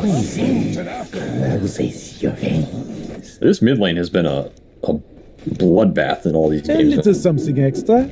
If you go back to the game 1, the Enigma Alk, the Monkey Alk, I mean, there's been a lot of solo kills on this mid lane. 2 very aggressive players. Banglewalt going to come through. It's going to be able to punish Eve as he extends pretty far out there to be able to get the Fury on. If he can get the second kill, then maybe it's all good. Shield crash, and Sam doesn't have anywhere to go. Double kill for Gunner. So, comes at the cost of Costa's game, but it does accelerate Gunner quite a bit. A lot of gold and solo XP going his way. And yeah, this Fury on 3 deaths. I think you already know what's coming for him. I'm not even going to need to say it at this point. Oh, yeah. I mean, Furion's a natural Midas builder anyway. That's true, yeah. You might consider it this game. Top lane. Top. Moo tries to go for the silence. No TP out. He is not making it out. The Firefly was going to do way too much damage for him. That's an early nighttime death. Pretty sad for NS when you're off the map during this first nighttime. Any nighttime, really. So it also means they're going to clear through this hard camp stack, but the Pango is here, does not have Rolling Thunder. Hasted.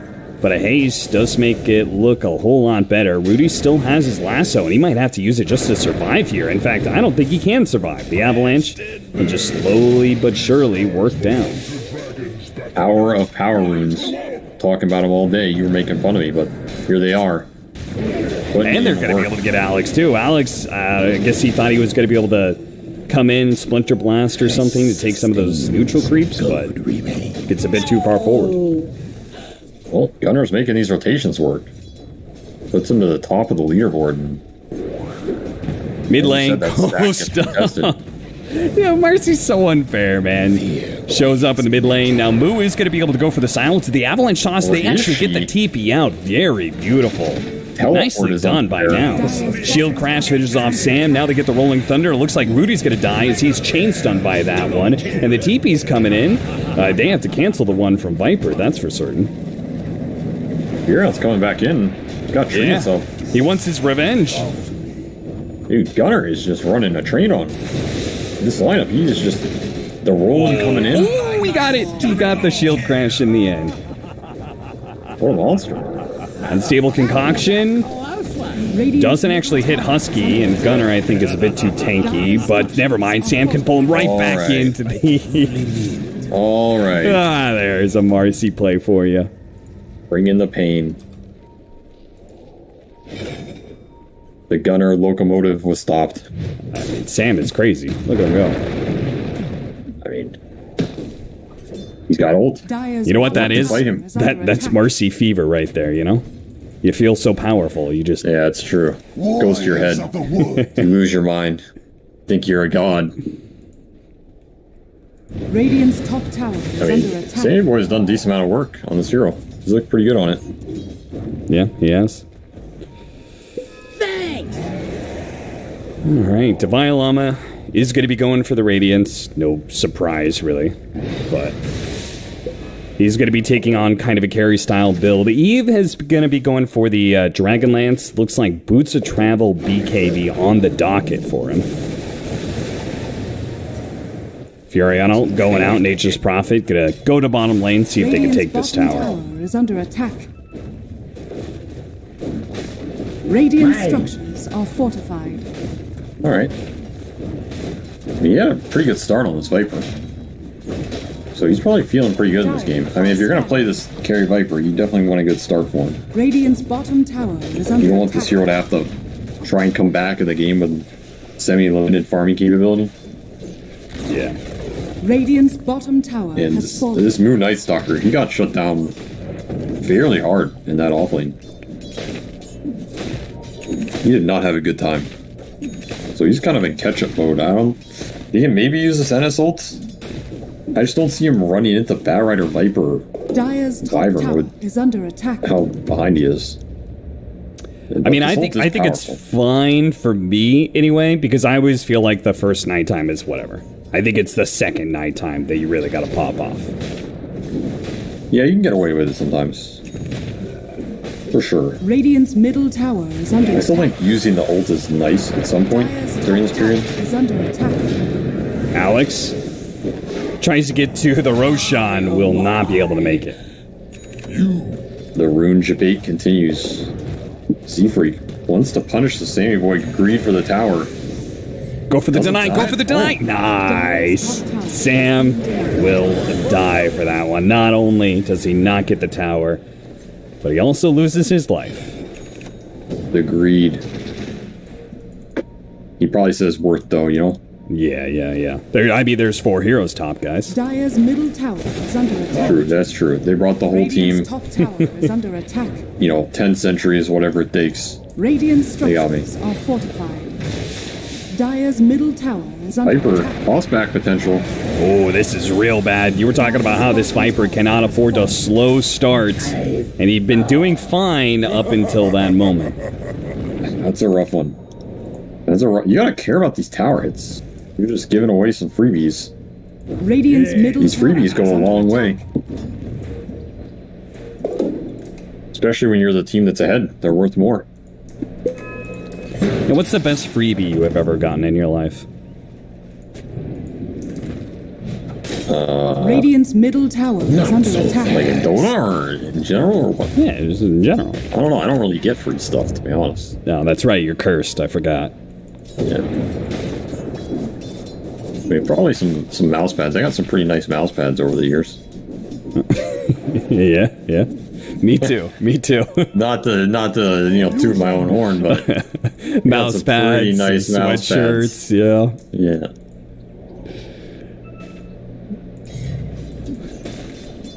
I don't like people giving me stuff. You know what I'm saying?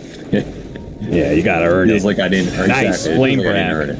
That's going to be able to put him right up on the cliff. But Rudy still has some problems here. He needs to be able to get off this cliff area, and Sam actually got bumped up. The TP away from the Tiny is going to be fine. The Winter's Curse is going to be able to hold the Pango in place. His own illusions prolonging that one. Gunner, shield crashes, jump over the side, is going to be able to get the kill onto Sam. Moo makes sure of that one. Awkward engagement. Coast is still looking for more. Yeah. He's going to be able to get the Sprout. Nice catch. There's the Macro Fire combination. Yeah. The Ring of Fire comes to life and burns the Cold Dragon. It burns. Rudy, again, this Diffusal Blade is causing some issues for this Bat Rider. He relies on his movement speed, and he hasn't died from it just yet, but he is having a problem getting in there and being aggressive. Sammy Boy just left in. Yeah, he left in, and he will be leaping back to the fountain. Radiant's middle tower is under attack. Feels like Wildcard is just feeding on this map. Divine Llama's farming. And if you have one hero farming, you probably want it to be Alchemist, so that's worth a decent amount. Still, I feel like they've fed away a decent amount of advantage in terms of how much they could have now if they hadn't been 9. Divine Llama picks up his Radiance, and to celebrate, pops open a couple bottles. Stuns himself with the concoction for no discernible reason. Sometimes it's about sending a message. And what message did that send? He sent it to us. Okay. And he said, see, my spell works. Yeah. Maybe he's trying to show he likes the pain, you know? Yeah, he's training, you know? Building up those concoction muscles. And one day he'll release them on the world. Yeah. Ooh, that is a lot of damage from that swashbuckle. Curse, just to make sure he gets out alive, but ultimately, it's just another resource expended, and not really anything being gained for it, except for, I guess, just time for the Alchemist.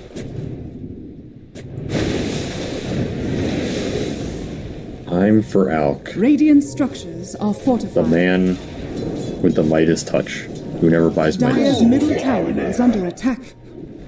Great one, Avery.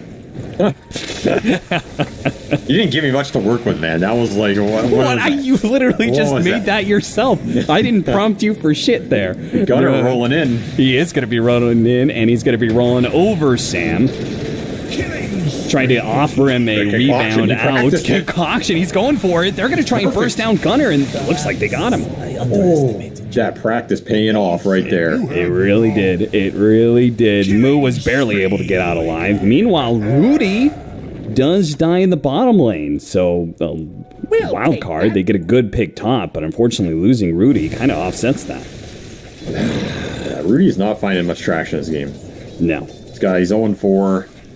He had a rough laning phase. Gunner kind of outmaneuvered him on the map, and then he didn't pick up the farm too much. He's still ahead of Moo, but barely, and Moo had a pretty rough one as well.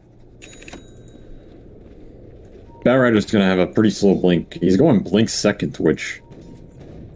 It's okay if your job is to just initiate and chain kill people, and you have 2 other scaling cores, which is kind of the situation here, so I can understand it. It's not the best item in terms of just raw scaling power, though. If you're trying to build into this, like, you know, bots, BKB, Aether Lens type idea. Yeah.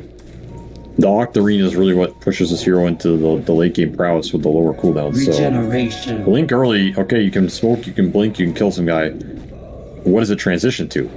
And if it doesn't transition anything, I don't think it's going to feel too good for him. Now, if they get that, and Divine Llama and Eves are farmed enough that they can get a tower, get a Roshan off it, it's gonna pay off.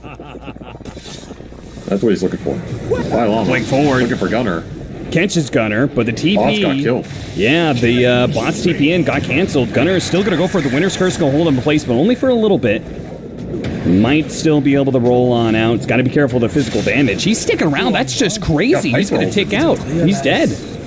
Another stun. Radiant's top tower is under Yep, they're going to be able to get the Tiny off of it. I cannot believe Gunner stuck around. He could have just rolled out. This man knows no fear. Yeah, maybe he should. Rudy's here. Fear is an important part of our evolution. Nah. Nah. You don't flinch at the first sign of danger. You test it and learn your limit. Now he knows. Yeah, after he's died. I mean, this is just a... I was going to say, I bet this game 3 is just a... slugfest? I don't know, like, yeah. You know, no gloves, fist out brawl, because I felt that at the end of that game 2, we were just getting into crazy territory. And brawl? Yeah, you know, the fists are out, they're brawling, the gloves are off. As opposed to the fists being in their pockets while they Dire's brawl. middle tower is under attack. Are you... That's gonna be the whole relationship, man? You're just gonna tear into my attempts to come up with stuff to say, and then I have to try and salvage it? It's not great chemistry, you know? I mean, you know, makes you me need laugh. good chemistry. If Alchemist has taught us anything, it's chemistry wins games. That's true. That's true. He's baking up a hell of a storm right now. This man is taking off in net worth, as Alex are prone to do. But let me tell you something. Costa Billy had a rough start, but he's been Midas in the jungle. Yeah, who's got the real Midas touch in this game, huh? Exactly. TP out. Eve just pushes in the lane, making good use of those boots of travel. We aren't going to hit this timing in probably about 5 minutes, where we'll have a Dire's BKB on middle Viper, tower is a under BKB attack. on Divine Llama. And Nouns, I assume. I guess there's a BKB on Costa Bile that'll be there eventually, but I don't think Moo's going to be able to keep that kind of pace. Especially since he's got to be hunting. Fights. Yeah. They really want to get the fight. I mean, even Gunnar, his Radiant are scattered. item trajectory is taking a deep dive here. He needs to win some fights to get back on track. No, this the invis invis. smoke break. Oh no. Sammy boy sees them all. That feels bad. That feels real bad. More time wasted here. More time for Alk to clean up the jungle. I mean, it could have been worse. Moo could have popped darkness as soon as the smoke broke. I mean, that's what most Night Stalkers do, right? Smoke breaks, okay, get vision. That's true. Maybe you're lucky to get out of what they do. It's still, he finds the Wyvern here. Okay, Ice that's a Path pickup. misses. That could be a really good one. Ice Path makes things a little awkward. Roll on through. Marcy's going to be chain stunned, so they'll get a second kill out of that one. Not bad. And if they can turn it into Roshan, I mean, you said kills are not the biggest thing right now. It's about turning those kills into objectives, and getting Roshan would be pretty massive for them. Wildcard's thinking about contesting this. Lama has BKB. He feels feeling himself right now. He's going to go for it. Lama inside with a BKB. Roshan just about to die, too. He has it. Wait, he jumped out of the pit. Divine Llama is free to take the Aegis all by himself. Nobody contesting the Alchemist, Chad. And now the Viper, well, he's going to be poked apart. Looks like the Swashbuckle plus Husky is going to be good enough, but Divine Llama is still plenty strong. He's going to be able to kill Z-Freak, and Nouns cannot keep this going. So they give away the Aegis in exchange for, I guess, making sure the team fight don't go, they said. Divine Llama feeling himself on that one. Shut the fuck up. I appreciate that response from Gunnar. He's probably a little salty. Wouldn't be NA Dodo without some all chat trash talk. I mean, honestly, been some time since I've seen the heat thrown out, and it's a welcome sign, you know? That's the sign of life. You know NA's good and healthy when the all chat's coming out. And I must also say, I don't think I've ever seen a guy trash talk his own team in the middle of a game. That's the next level right there. Divine Llama, he's European, so maybe he's just saying, Dire's middle look, tower I've played is in under NA for a while. I've learned your games. Then I'm going to one-up it. You know? Yeah. I'm a trash talk my own team in the middle of a game. Maybe that's why he's playing Alchemist and being the carry of this game. He said, you guys suck, let a European handle it. It's definitely possible. Just when you think you've seen it all, Dota never ceases to surprise you. I don't think they're going to tell him not to go anymore after that. Yeah, Dire's probably middle not. tower is under attack. He says go, I'm going with him. That's all I know. This guy's 4-0-5, and he is reading the game pretty well. He's going to find Moo here. Yep, they're going to be able to lasso chain stun it, so no hope even needed that. for Moo.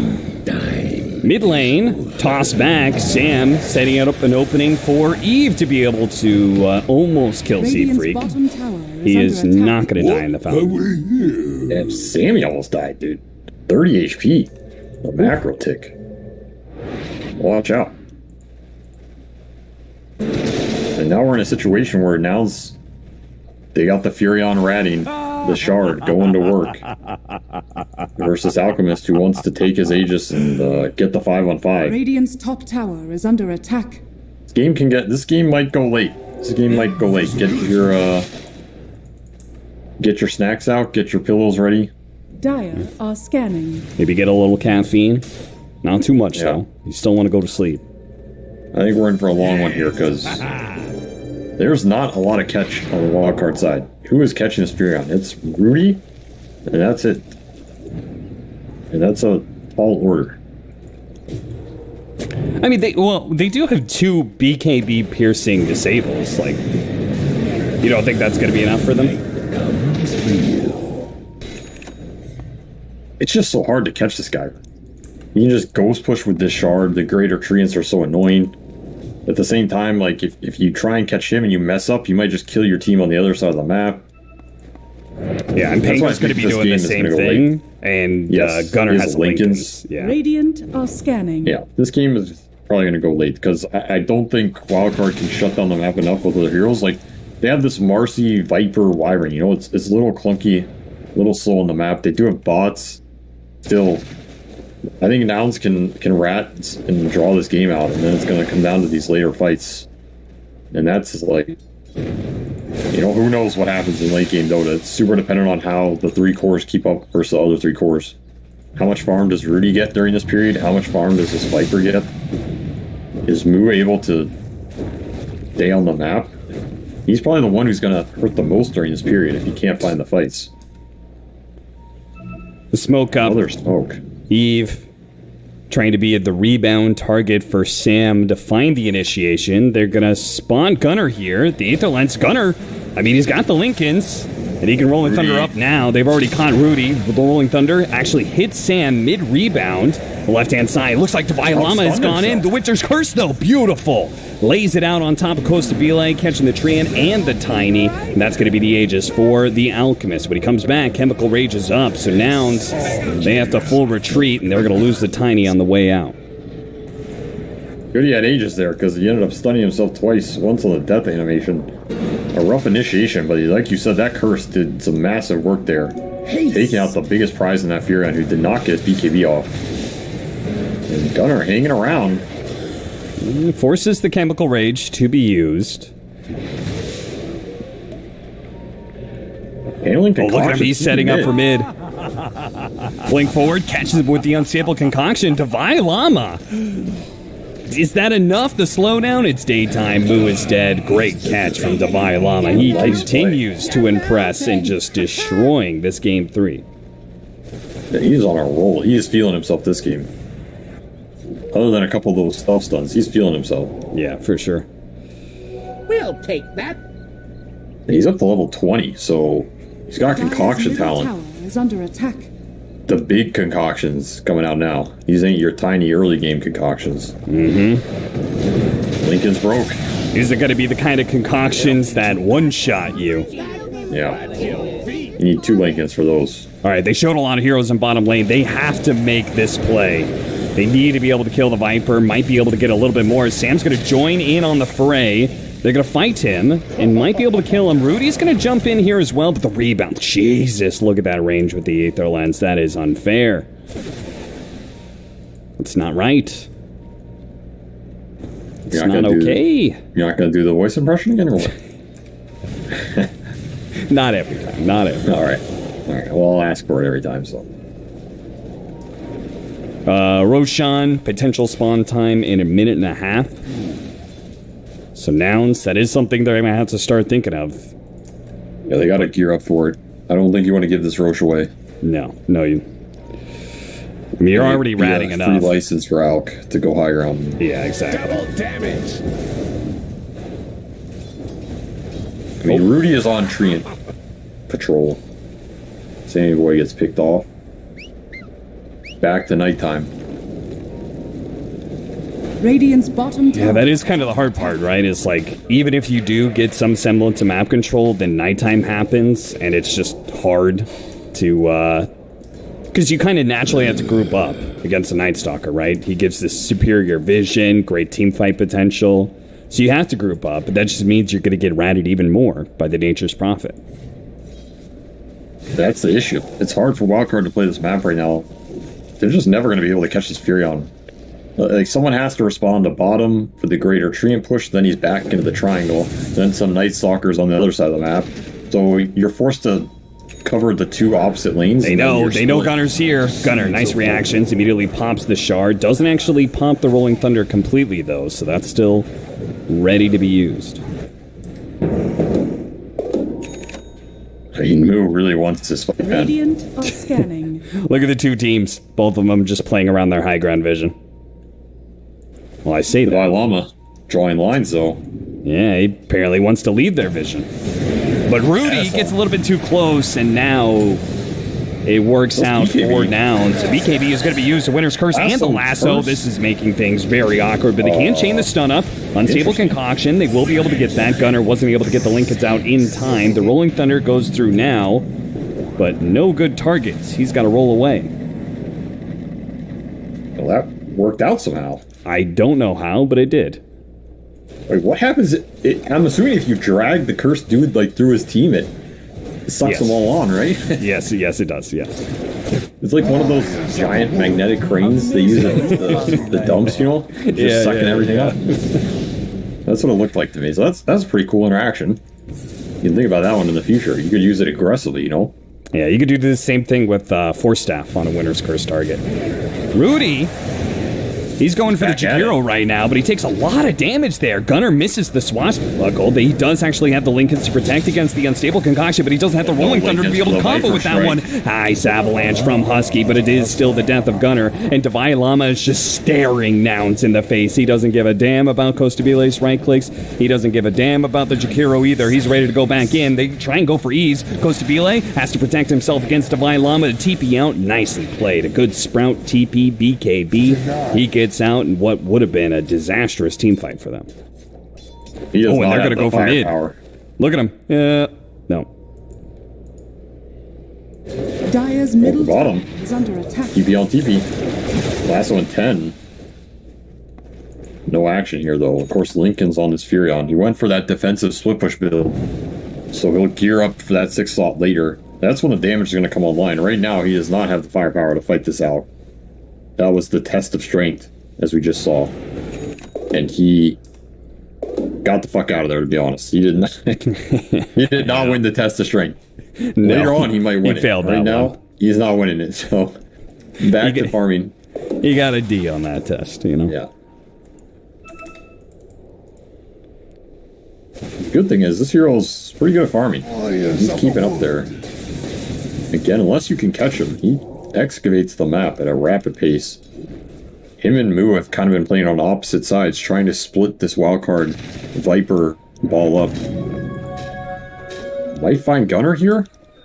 You gotta be quick on the Lincoln's pop. Yeah, they gotta pop the Lincolns and blink lasso him. And the Violama stuns himself underneath the tier 2. Dire's middle tower is under attack. I mean, no one's telling him no anymore. And Roshan's up. Yep. Dire has full vision on this. So they know. They're smoked up themselves. Ooh, smoke breaks. Rudy blinked out just in time before Z-Freak might have caught him. I mean, Nouns are 100% contestants. They have NS ult BKB Rolling Thunder. Are they? They're walking away. Wow. Has fallen to the I thought that was a contest. Maybe it's Harda. I don't know. Their heroes are really good around the Roshan pit. Macropire, Rolling Thunder, Night Stalker. Radiant. Maybe they just fear the BKB on BKB clash if Furion doesn't feel strong enough. They missed the toss, but they're still going to be able to get the stuns. Rudy gets off his BKB late. Flame Break goes down. He starts running away from the Night Stalker and will be able to blink away. They really want to chase after this. Rolling Thunder. The rebound, the Flame Break pushback, and that gives them easily enough distance. I thought that would have been a contest on that Roche. Like, you can smoke around with the NS, find the Y run, and then I think the rest of the fight can get kited out. This Alk is pretty scary, and the Wyvern, if he doesn't get caught, I can see that fight being pretty hard. Do you think that is a lack of confidence in their team fight or a show of confidence in their split push? Like, it doesn't matter if they have Aegis, we can just keep them from getting to our base anyway. Yeah, I mean, it might be a little of both. There definitely could have been a call of, like, this Aegis doesn't matter. We're just playing for that 40-minute timer. I think it's not an unreasonable way to go. You just can't get caught. And, Lincoln's broken. He's getting caught. He does get caught, and he can't go for the TP out either. He's going to be lassoed. They actually are going to be able to get the Night Stalker as well. Divine Llama immediately turns for that one. Says, okay, let's focus on the real carry here. The real threat, that's Costa. Do not let him live, and he won't. Good Sammy Boy, though. Yeah, he did. Sammy Boy's probably not too happy about that death. No, probably not. He would have liked some XP off that. He's been pretty XP starved. Still level 12. So... you know, he's sitting at level 12 next to this Alchemist level 25. That's a pretty large level disparity. Okay, forcing out the BKB on the Viper. That is about as best as you can ask for Nouns. Take what they can get. Still, they're getting out-farmed in this period. The other reason I think you want to contest that Roche is I just don't think this next period is going to be friendly for you. Your NS... it's like your NS gets this BKB and you can't take the fight. He's not going to be able to keep up in the farm rate unless you continue to fight. And if you're not taking that fight, it's not necessarily getting better for you. We're going to see some of these big items come out for the Radiant side here. I mean, Alk is getting slotted. He's thinking about Nags. Aether BKB Force on this bat. Scotty's almost completed for Viper. That's a huge item in this game. Dire's bottom tower Turns him into a man-fight machine. Who would you give the Aghanim Scepter to first? Dire's Viper? structures are fortified. Dire's bottom You have the tower Wyvern, is under attack. I knew you were going to say Wyvern. I knew you were going to say Gunner. Rolling up. Rolling Thunder soon. Actually blinks away. They just killed Rudy without him getting off his BKB. Rudy, my boy. You gotta watch these jumps. Dire's middle tower is under Dropping the ball a little bit, and now Nouns get an opportunity. I mean, they even if they can't, like, actually force fights, like a full 5-on-5 or anything like that, this chip that they're doing, it's going to force Wildcard back. They're going to have to address the basic. Okay, Divine Llama. And he is entirely alone here. Entirely alone. He's got a minute and a half left on the Aegis, but they could probably just kill him twice. The Viper's going to come in. 2 versus 4. It looks like maybe that's enough. Okay, they actually go for this round now, or just laying it to Eve instead. They say Divine Llama has the Aegis. Let's just focusing on the Viper. The Cold Embrace comes through. The magic damage, they need a little bit more. The Ice Path on top of that with the toss as well. And there goes Moo to commit to the kill. Gets the Wyvern as well. And now back to Divine Llama as well. Divine Llama is going to have BKB on a second life, but he is surely losing the first. He has no ult on the respawn. You get BKB TP? I think that's what he has to do. They don't have any BKB piercing abilities, but they do have an Ice Path. Not good enough. He'll live, but costly for his team there. Wyvern and Viper going down. And every time they lose heroes, your lanes get shoved in. That's the power of this Furion. Gem on NS as well, which he got from the Sammy Boy death. So he's dewarding your map. Suddenly you're in a position you have no vision left for Wildcard. Your lanes are all going to be in. It's going to be a difficult spot. Like, the scale is coming out for this Nouns lineup. Cannot throw too many of these fights away. Basher on the horizon for Pango. That's the one fight for the Night Stalker that's going to propel him to a blink. And late game Furion. This hero is a late game monster. He can win almost any game, I think. I mean, the fact that Pango is finally able to get another damage item in the mix. I mean, he had been stalled out for so long, and I think this Basher is such a massive upgrade for him. Bottom tower yeah, it's huge. No more BKB TPs. Yep. No more you going and stunning me. Now I go and stun you.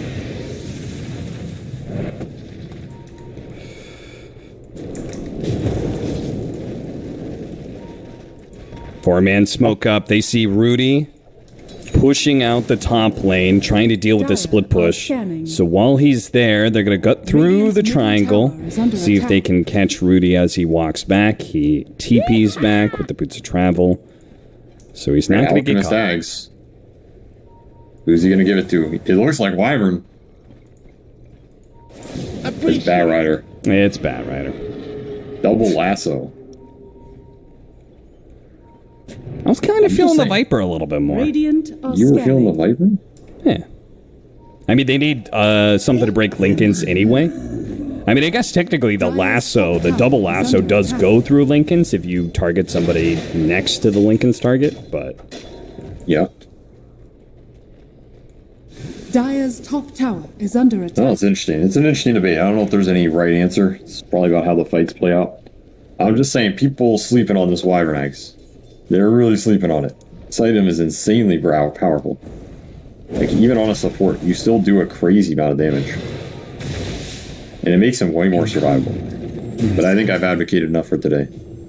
I'll let my argument stand. You have reached your allotment for Wyvern preaching, as well as Dazzle, so, sorry. I don't think I've reached the Dazzle allotment yet. I think there's still some more Dazzle preaching left. There's still more to be said, really? Yeah, I'm just saying, this Dazzle here... You know, it might not be in this game, but I feel... They've got the high ground vision, they want to protect it. Moo. Unstable Concoction goes out, but Moo pops his BKB. He gets Abyssal Bladed as he challenges the Alchemist, but should be able to fly away. The Winter's Curse actually holding him in place, and he's not going to have the BKB anymore. He's going to be pushed back in the Unstable Concoction. They do not let him get away.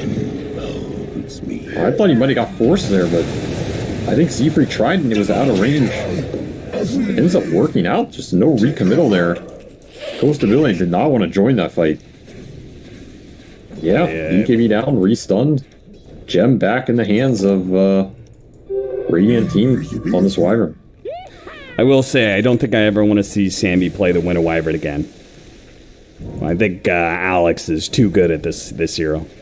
The disparity has been pretty large today. Yeah, I think Sammy Boy would agree with that. I think he learned a valuable lesson today.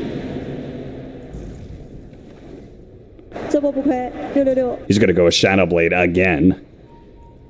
Which, would be down. Second item, okay. Aggressive. I feel like I've seen this before. Winter Wyvern jumps onto the high ground. A Pango chain stuns him. He's just going to try and get away with the Ghost Scepter. The Cold Embrace on himself. Meanwhile, Divine Llama on the high ground is going to be able to finish off the Tiny. He's still stuck there. Oh, he gets away. Gunner tried to stomp him too. Rudy, no lasso for 20 seconds. They have the Aeon Disc from Gunner. He's trying to keep the chain stuns going. He's going to have to swashbuckle away.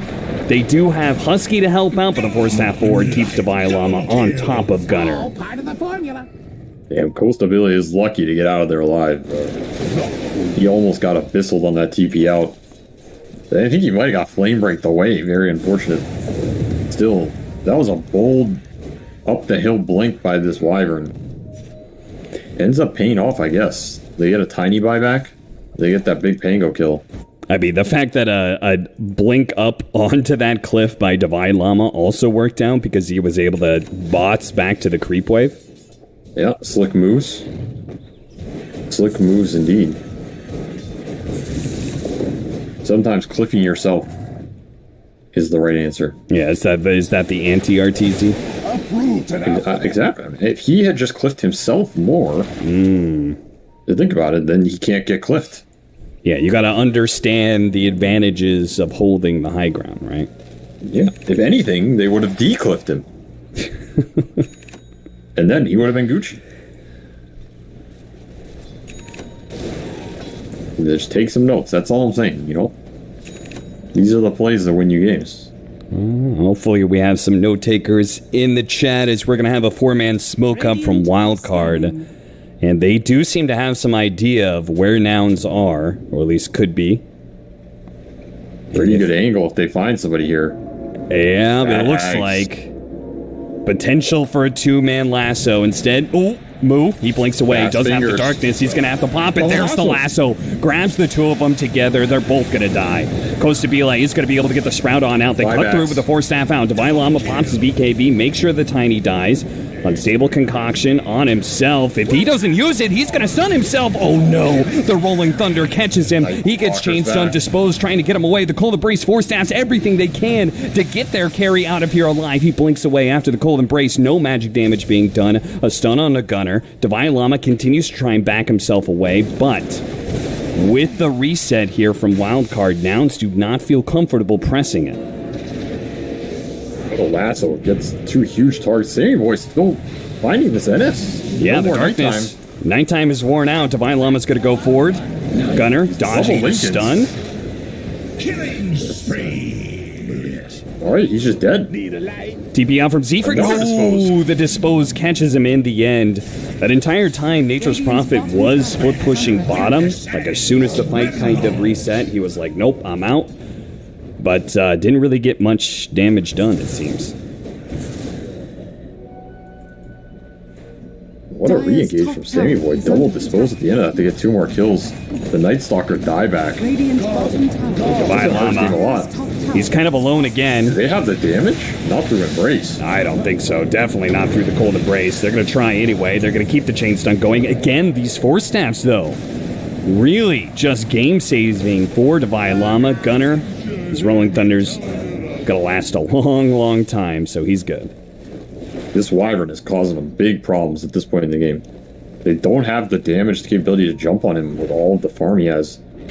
At the same time, it feels like they can't go on anybody else. Their whole lineup's physical based except Jakiro. And Jakiro, he does have an Ags. So this is a decent amount of damage coming out from this macro. And I see If you can trap someone in the macro sprout, the combo might be the dream. Yeah, I mean, he's got the leash talent. They also have the Rolling Thunder that chain stuns, the Avalanche there as well. Unfortunately, that lost fight's going to mean Roshan, and that is an Ags, a Cheese, an Aegis. Ags for the Viper, as you requested. Don't worry. He'll get one eventually. I'm sure of it. No, I'm not going to say anything. He's going to get a Moon Shard for himself and then an Aghanim Scepter for Alex. I don't know. I'm not gonna say anything. If this man buys Moon Shard over an Ags for Wyvern, I don't know what to say, man. No respect for this Ags. Breaks through the link into the toss back at the same time. An awkward engagement. Gunner does have the A on this, though, and he's going to be able to get off at least the roll-up into the Rolling Thunder. They are going to be able to chain stun Eves up for a bit on top of the high ground. The Winter's Curse. A beautiful one. That's going to be able to catch the Night Stalker next to the Nature's Prophet and kills him flat out. Gunner continuing to chain stun up Divine Llama, and he gets away. The Unstable Concoction blows up in Divine Llama's face. 2 dead, though. No buyback available. Wildcard can continue their assault, especially with Rudy. Rudy is inside of their base, and he managed to get a kill. He's going to buy back immediately on death. Radiant's middle tower is under attack. Nature's Prophet. Go for the jugular. They do. Nature's Prophet's going to try and stall this, though. He's pushing in bottom. Radiant's bottom Yeah, tower you got to is watch it under a little attack. bit. This Viper Shard Dire's top barracks doing some are work. They don't have a wave, though. That has no lassos or BKB here. Are they just going throne? They are. No They're Night going to go Stalker for buy. it. No support buys. No buyback, no Rolling Thunder. Wildcard are going to close out this game if they can. Dude, look at him. He jumps into everybody, gets off a really good shield crash. 72% damage reduction. He is not dying. Kostabile tries to go for the kill on Eve, but the throne is dying fast. They've got to be able to deal with this Alchemist, but he's getting disarmed. He's getting bashed up. Kostabile is getting kited around a little bit. He continues to get these disarms, but Gunner runs out eventually. Buyback immediately going down. They have a nice macro power. Look at that avalanche coming in from Husky. A big hit. Divine Llama, he's running out of steam. He doesn't have the chemical rage. He doesn't have the hits. He's getting disarmed constantly. The throne is going to survive. He's going to go for the kill on Kostabile, but he can't even get that. Alex freezes himself. They're going for the buybacks. They're going to try and TP in for this, but the Rolling Thunder, the chain stuns are going through. Oh, God, it's all falling apart for Wildcard. They're TPing in one by one, but they're running out of heroes. What in God's name? They used all their buybacks or what? Triple core buy. 2 of them didn't even get back there. This Furion never even had to buy. He just sat there. He's the ultimate base defense turret, just slapping everybody forever. I mean, this Pango salvaged the hell out of this game. He got like what was that, a 5-man shield crash or something? he got all 5 heroes. Yes, he got a 70. Invincible. He's just perma-disarming Alchemist. He couldn't hit the throne. So decent RNG goes his way. Radiant's middle tower is under attack. Is Wildcard just getting thrown back here? They just might be. There is no buyback on the Bat Rider or the Marcy. Like, Furion has Divine Rapier, man. Radiant's middle tower. Oh, yeah, he's ready to go. Hard. Gunner, looking for the stun. Good positioning, though. Wildcard knows it is not about the tier 3. It's not about the barracks. It's about holding their tier 4s and their throne up. They're going to give everything else away. I mean, they know there's no bat buys. Nice curse. That's a pretty decent curse right there. That's going to be able to get the kill on the Jakiro. A bash onto the Wyvern, but Husky not close enough to capitalize, nor is Moo. A good force staff gets him away. Unstable concoction. Moo forced to use his BKB off the threat of that. The tier 4s will win. He's going for it. Tier 4s. He's focusing him down. Divine Llama. Stun after stun being thrown after Costa Bile. And it looks like Nouns, they're going to call it quits. They're going to TP out, but he gets a pistol. Rolling Thunder, they are going to be able to get the stun immediately onto the Alchemist. Did he just get baited into death? The Cold Embrace, it's come through. They're going to be able to get the stun onto Marcy, rolling back onto Divine Llama. He gets off the BKB, and he brings down the Furion. That's going to be the Divine Rapier on the deck. He picks it up. Gunner's got to get out of here now, and now it's Wildcard's turn. Maybe they're just going to go straight for the throne, finish up the rest of these heroes, and claim the game that should have been theirs in the first place. Game of Throws has begun. And I think it's about to end this time around. Gunner, no buyback and dead for 2 minutes. And the Divine Rapier being given away to Divine Llama. Surely this ends it. Nature's Prophet blew all his gold for that. Stains. A Hail Mary attempt there. The Embrace salvaging that fight. How many times does Wyvern save this game? Look at them. They're trying to cut the creep waves, but Wildcard are well ahead of them. Look at it. Move. He got it. Oh, how long can he pull this? Price. How long can he keep this going? Like, if he dies, but it gives the team enough time to be able to revive, it'll all be worth it, but I don't think it's going to be long. No buyback on him. They're trying to stall for this Pango buyback. They know this base defense is not possible without Pango and Furion up at least. Yeah. Even then, it might be too hard versus Divine Alchemist. Divine Llama. I mean, Husky, the creep. I don't know how he stops this. He's going to kill the creep wave. Both of them. 5 heroes into the fountain. That's pretty much it. The Jakiro's going to come through. They will have the Macro Pyre to burn out the creeps. If they could do it fast enough, maybe they could stop this. But Yule Scepter going down. A buyback from Moo comes out, but the throne is going to die far too quickly for that. Wildcard will move on to the final day of the ESL 1 Genting qualifiers. They are going to be in the lower bracket final. God damn. What a series that was. Turned into an absolute bloodbath. Analytics out the window, strategy out the window, drafting, prep, who cares, out the window. You just slap each other and go the hell in. That's the name of this game. Divine Llama went in that Roche pit, steals the Aegis, never looked back. Ended up with the enemy's Divine Rapier. Triple throne, race, throw, concoction, tossed at our face. I don't know what the hell happened in this series. It went off the rails probably as much as our casting. Yeah. Like you said, Wildcard earned their spot. You can't say they didn't earn it. They most certainly did. I mean, they went for the big play, tried to go for the rush to throne, failed to do that, still hold the game together, and ultimately do prevail over Nouns. A massive victory for Wildcard as they continue to prove that the top 5 teams in NA are very competitive against each other, and we'll see how much they can do against their next opponents. That is going to be tomorrow's game. We've got Wildcard versus Quincy Crew, and the winner of that obviously goes on to the grand finals where TSM FTX currently awaits. So some exciting stuff on the docket here for the NA qualifier. Hope you guys will all join us for that one. But that actually brings today to a close. You got anything left to say there, Avery? I mean, it's a win for Rudy as a stand-in. Never easy to play with a stand-in, and true. He had some good plays today. He had some feeds as well. But, you know, he'll watch these. He'll get better. It's cool to see him coming up in the NA scene. And Wildcard, these were some tough games.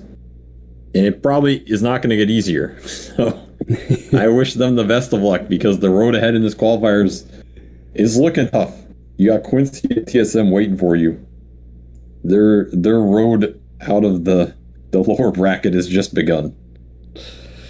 All right, guys, thank you so much for watching the NA qualifier. It'll return tomorrow at the same starting time. We've got the lower bracket final, Quincy Crew versus Wildcard, and then the grand final with TSM FTX awaiting their opponent. We'll see you guys then.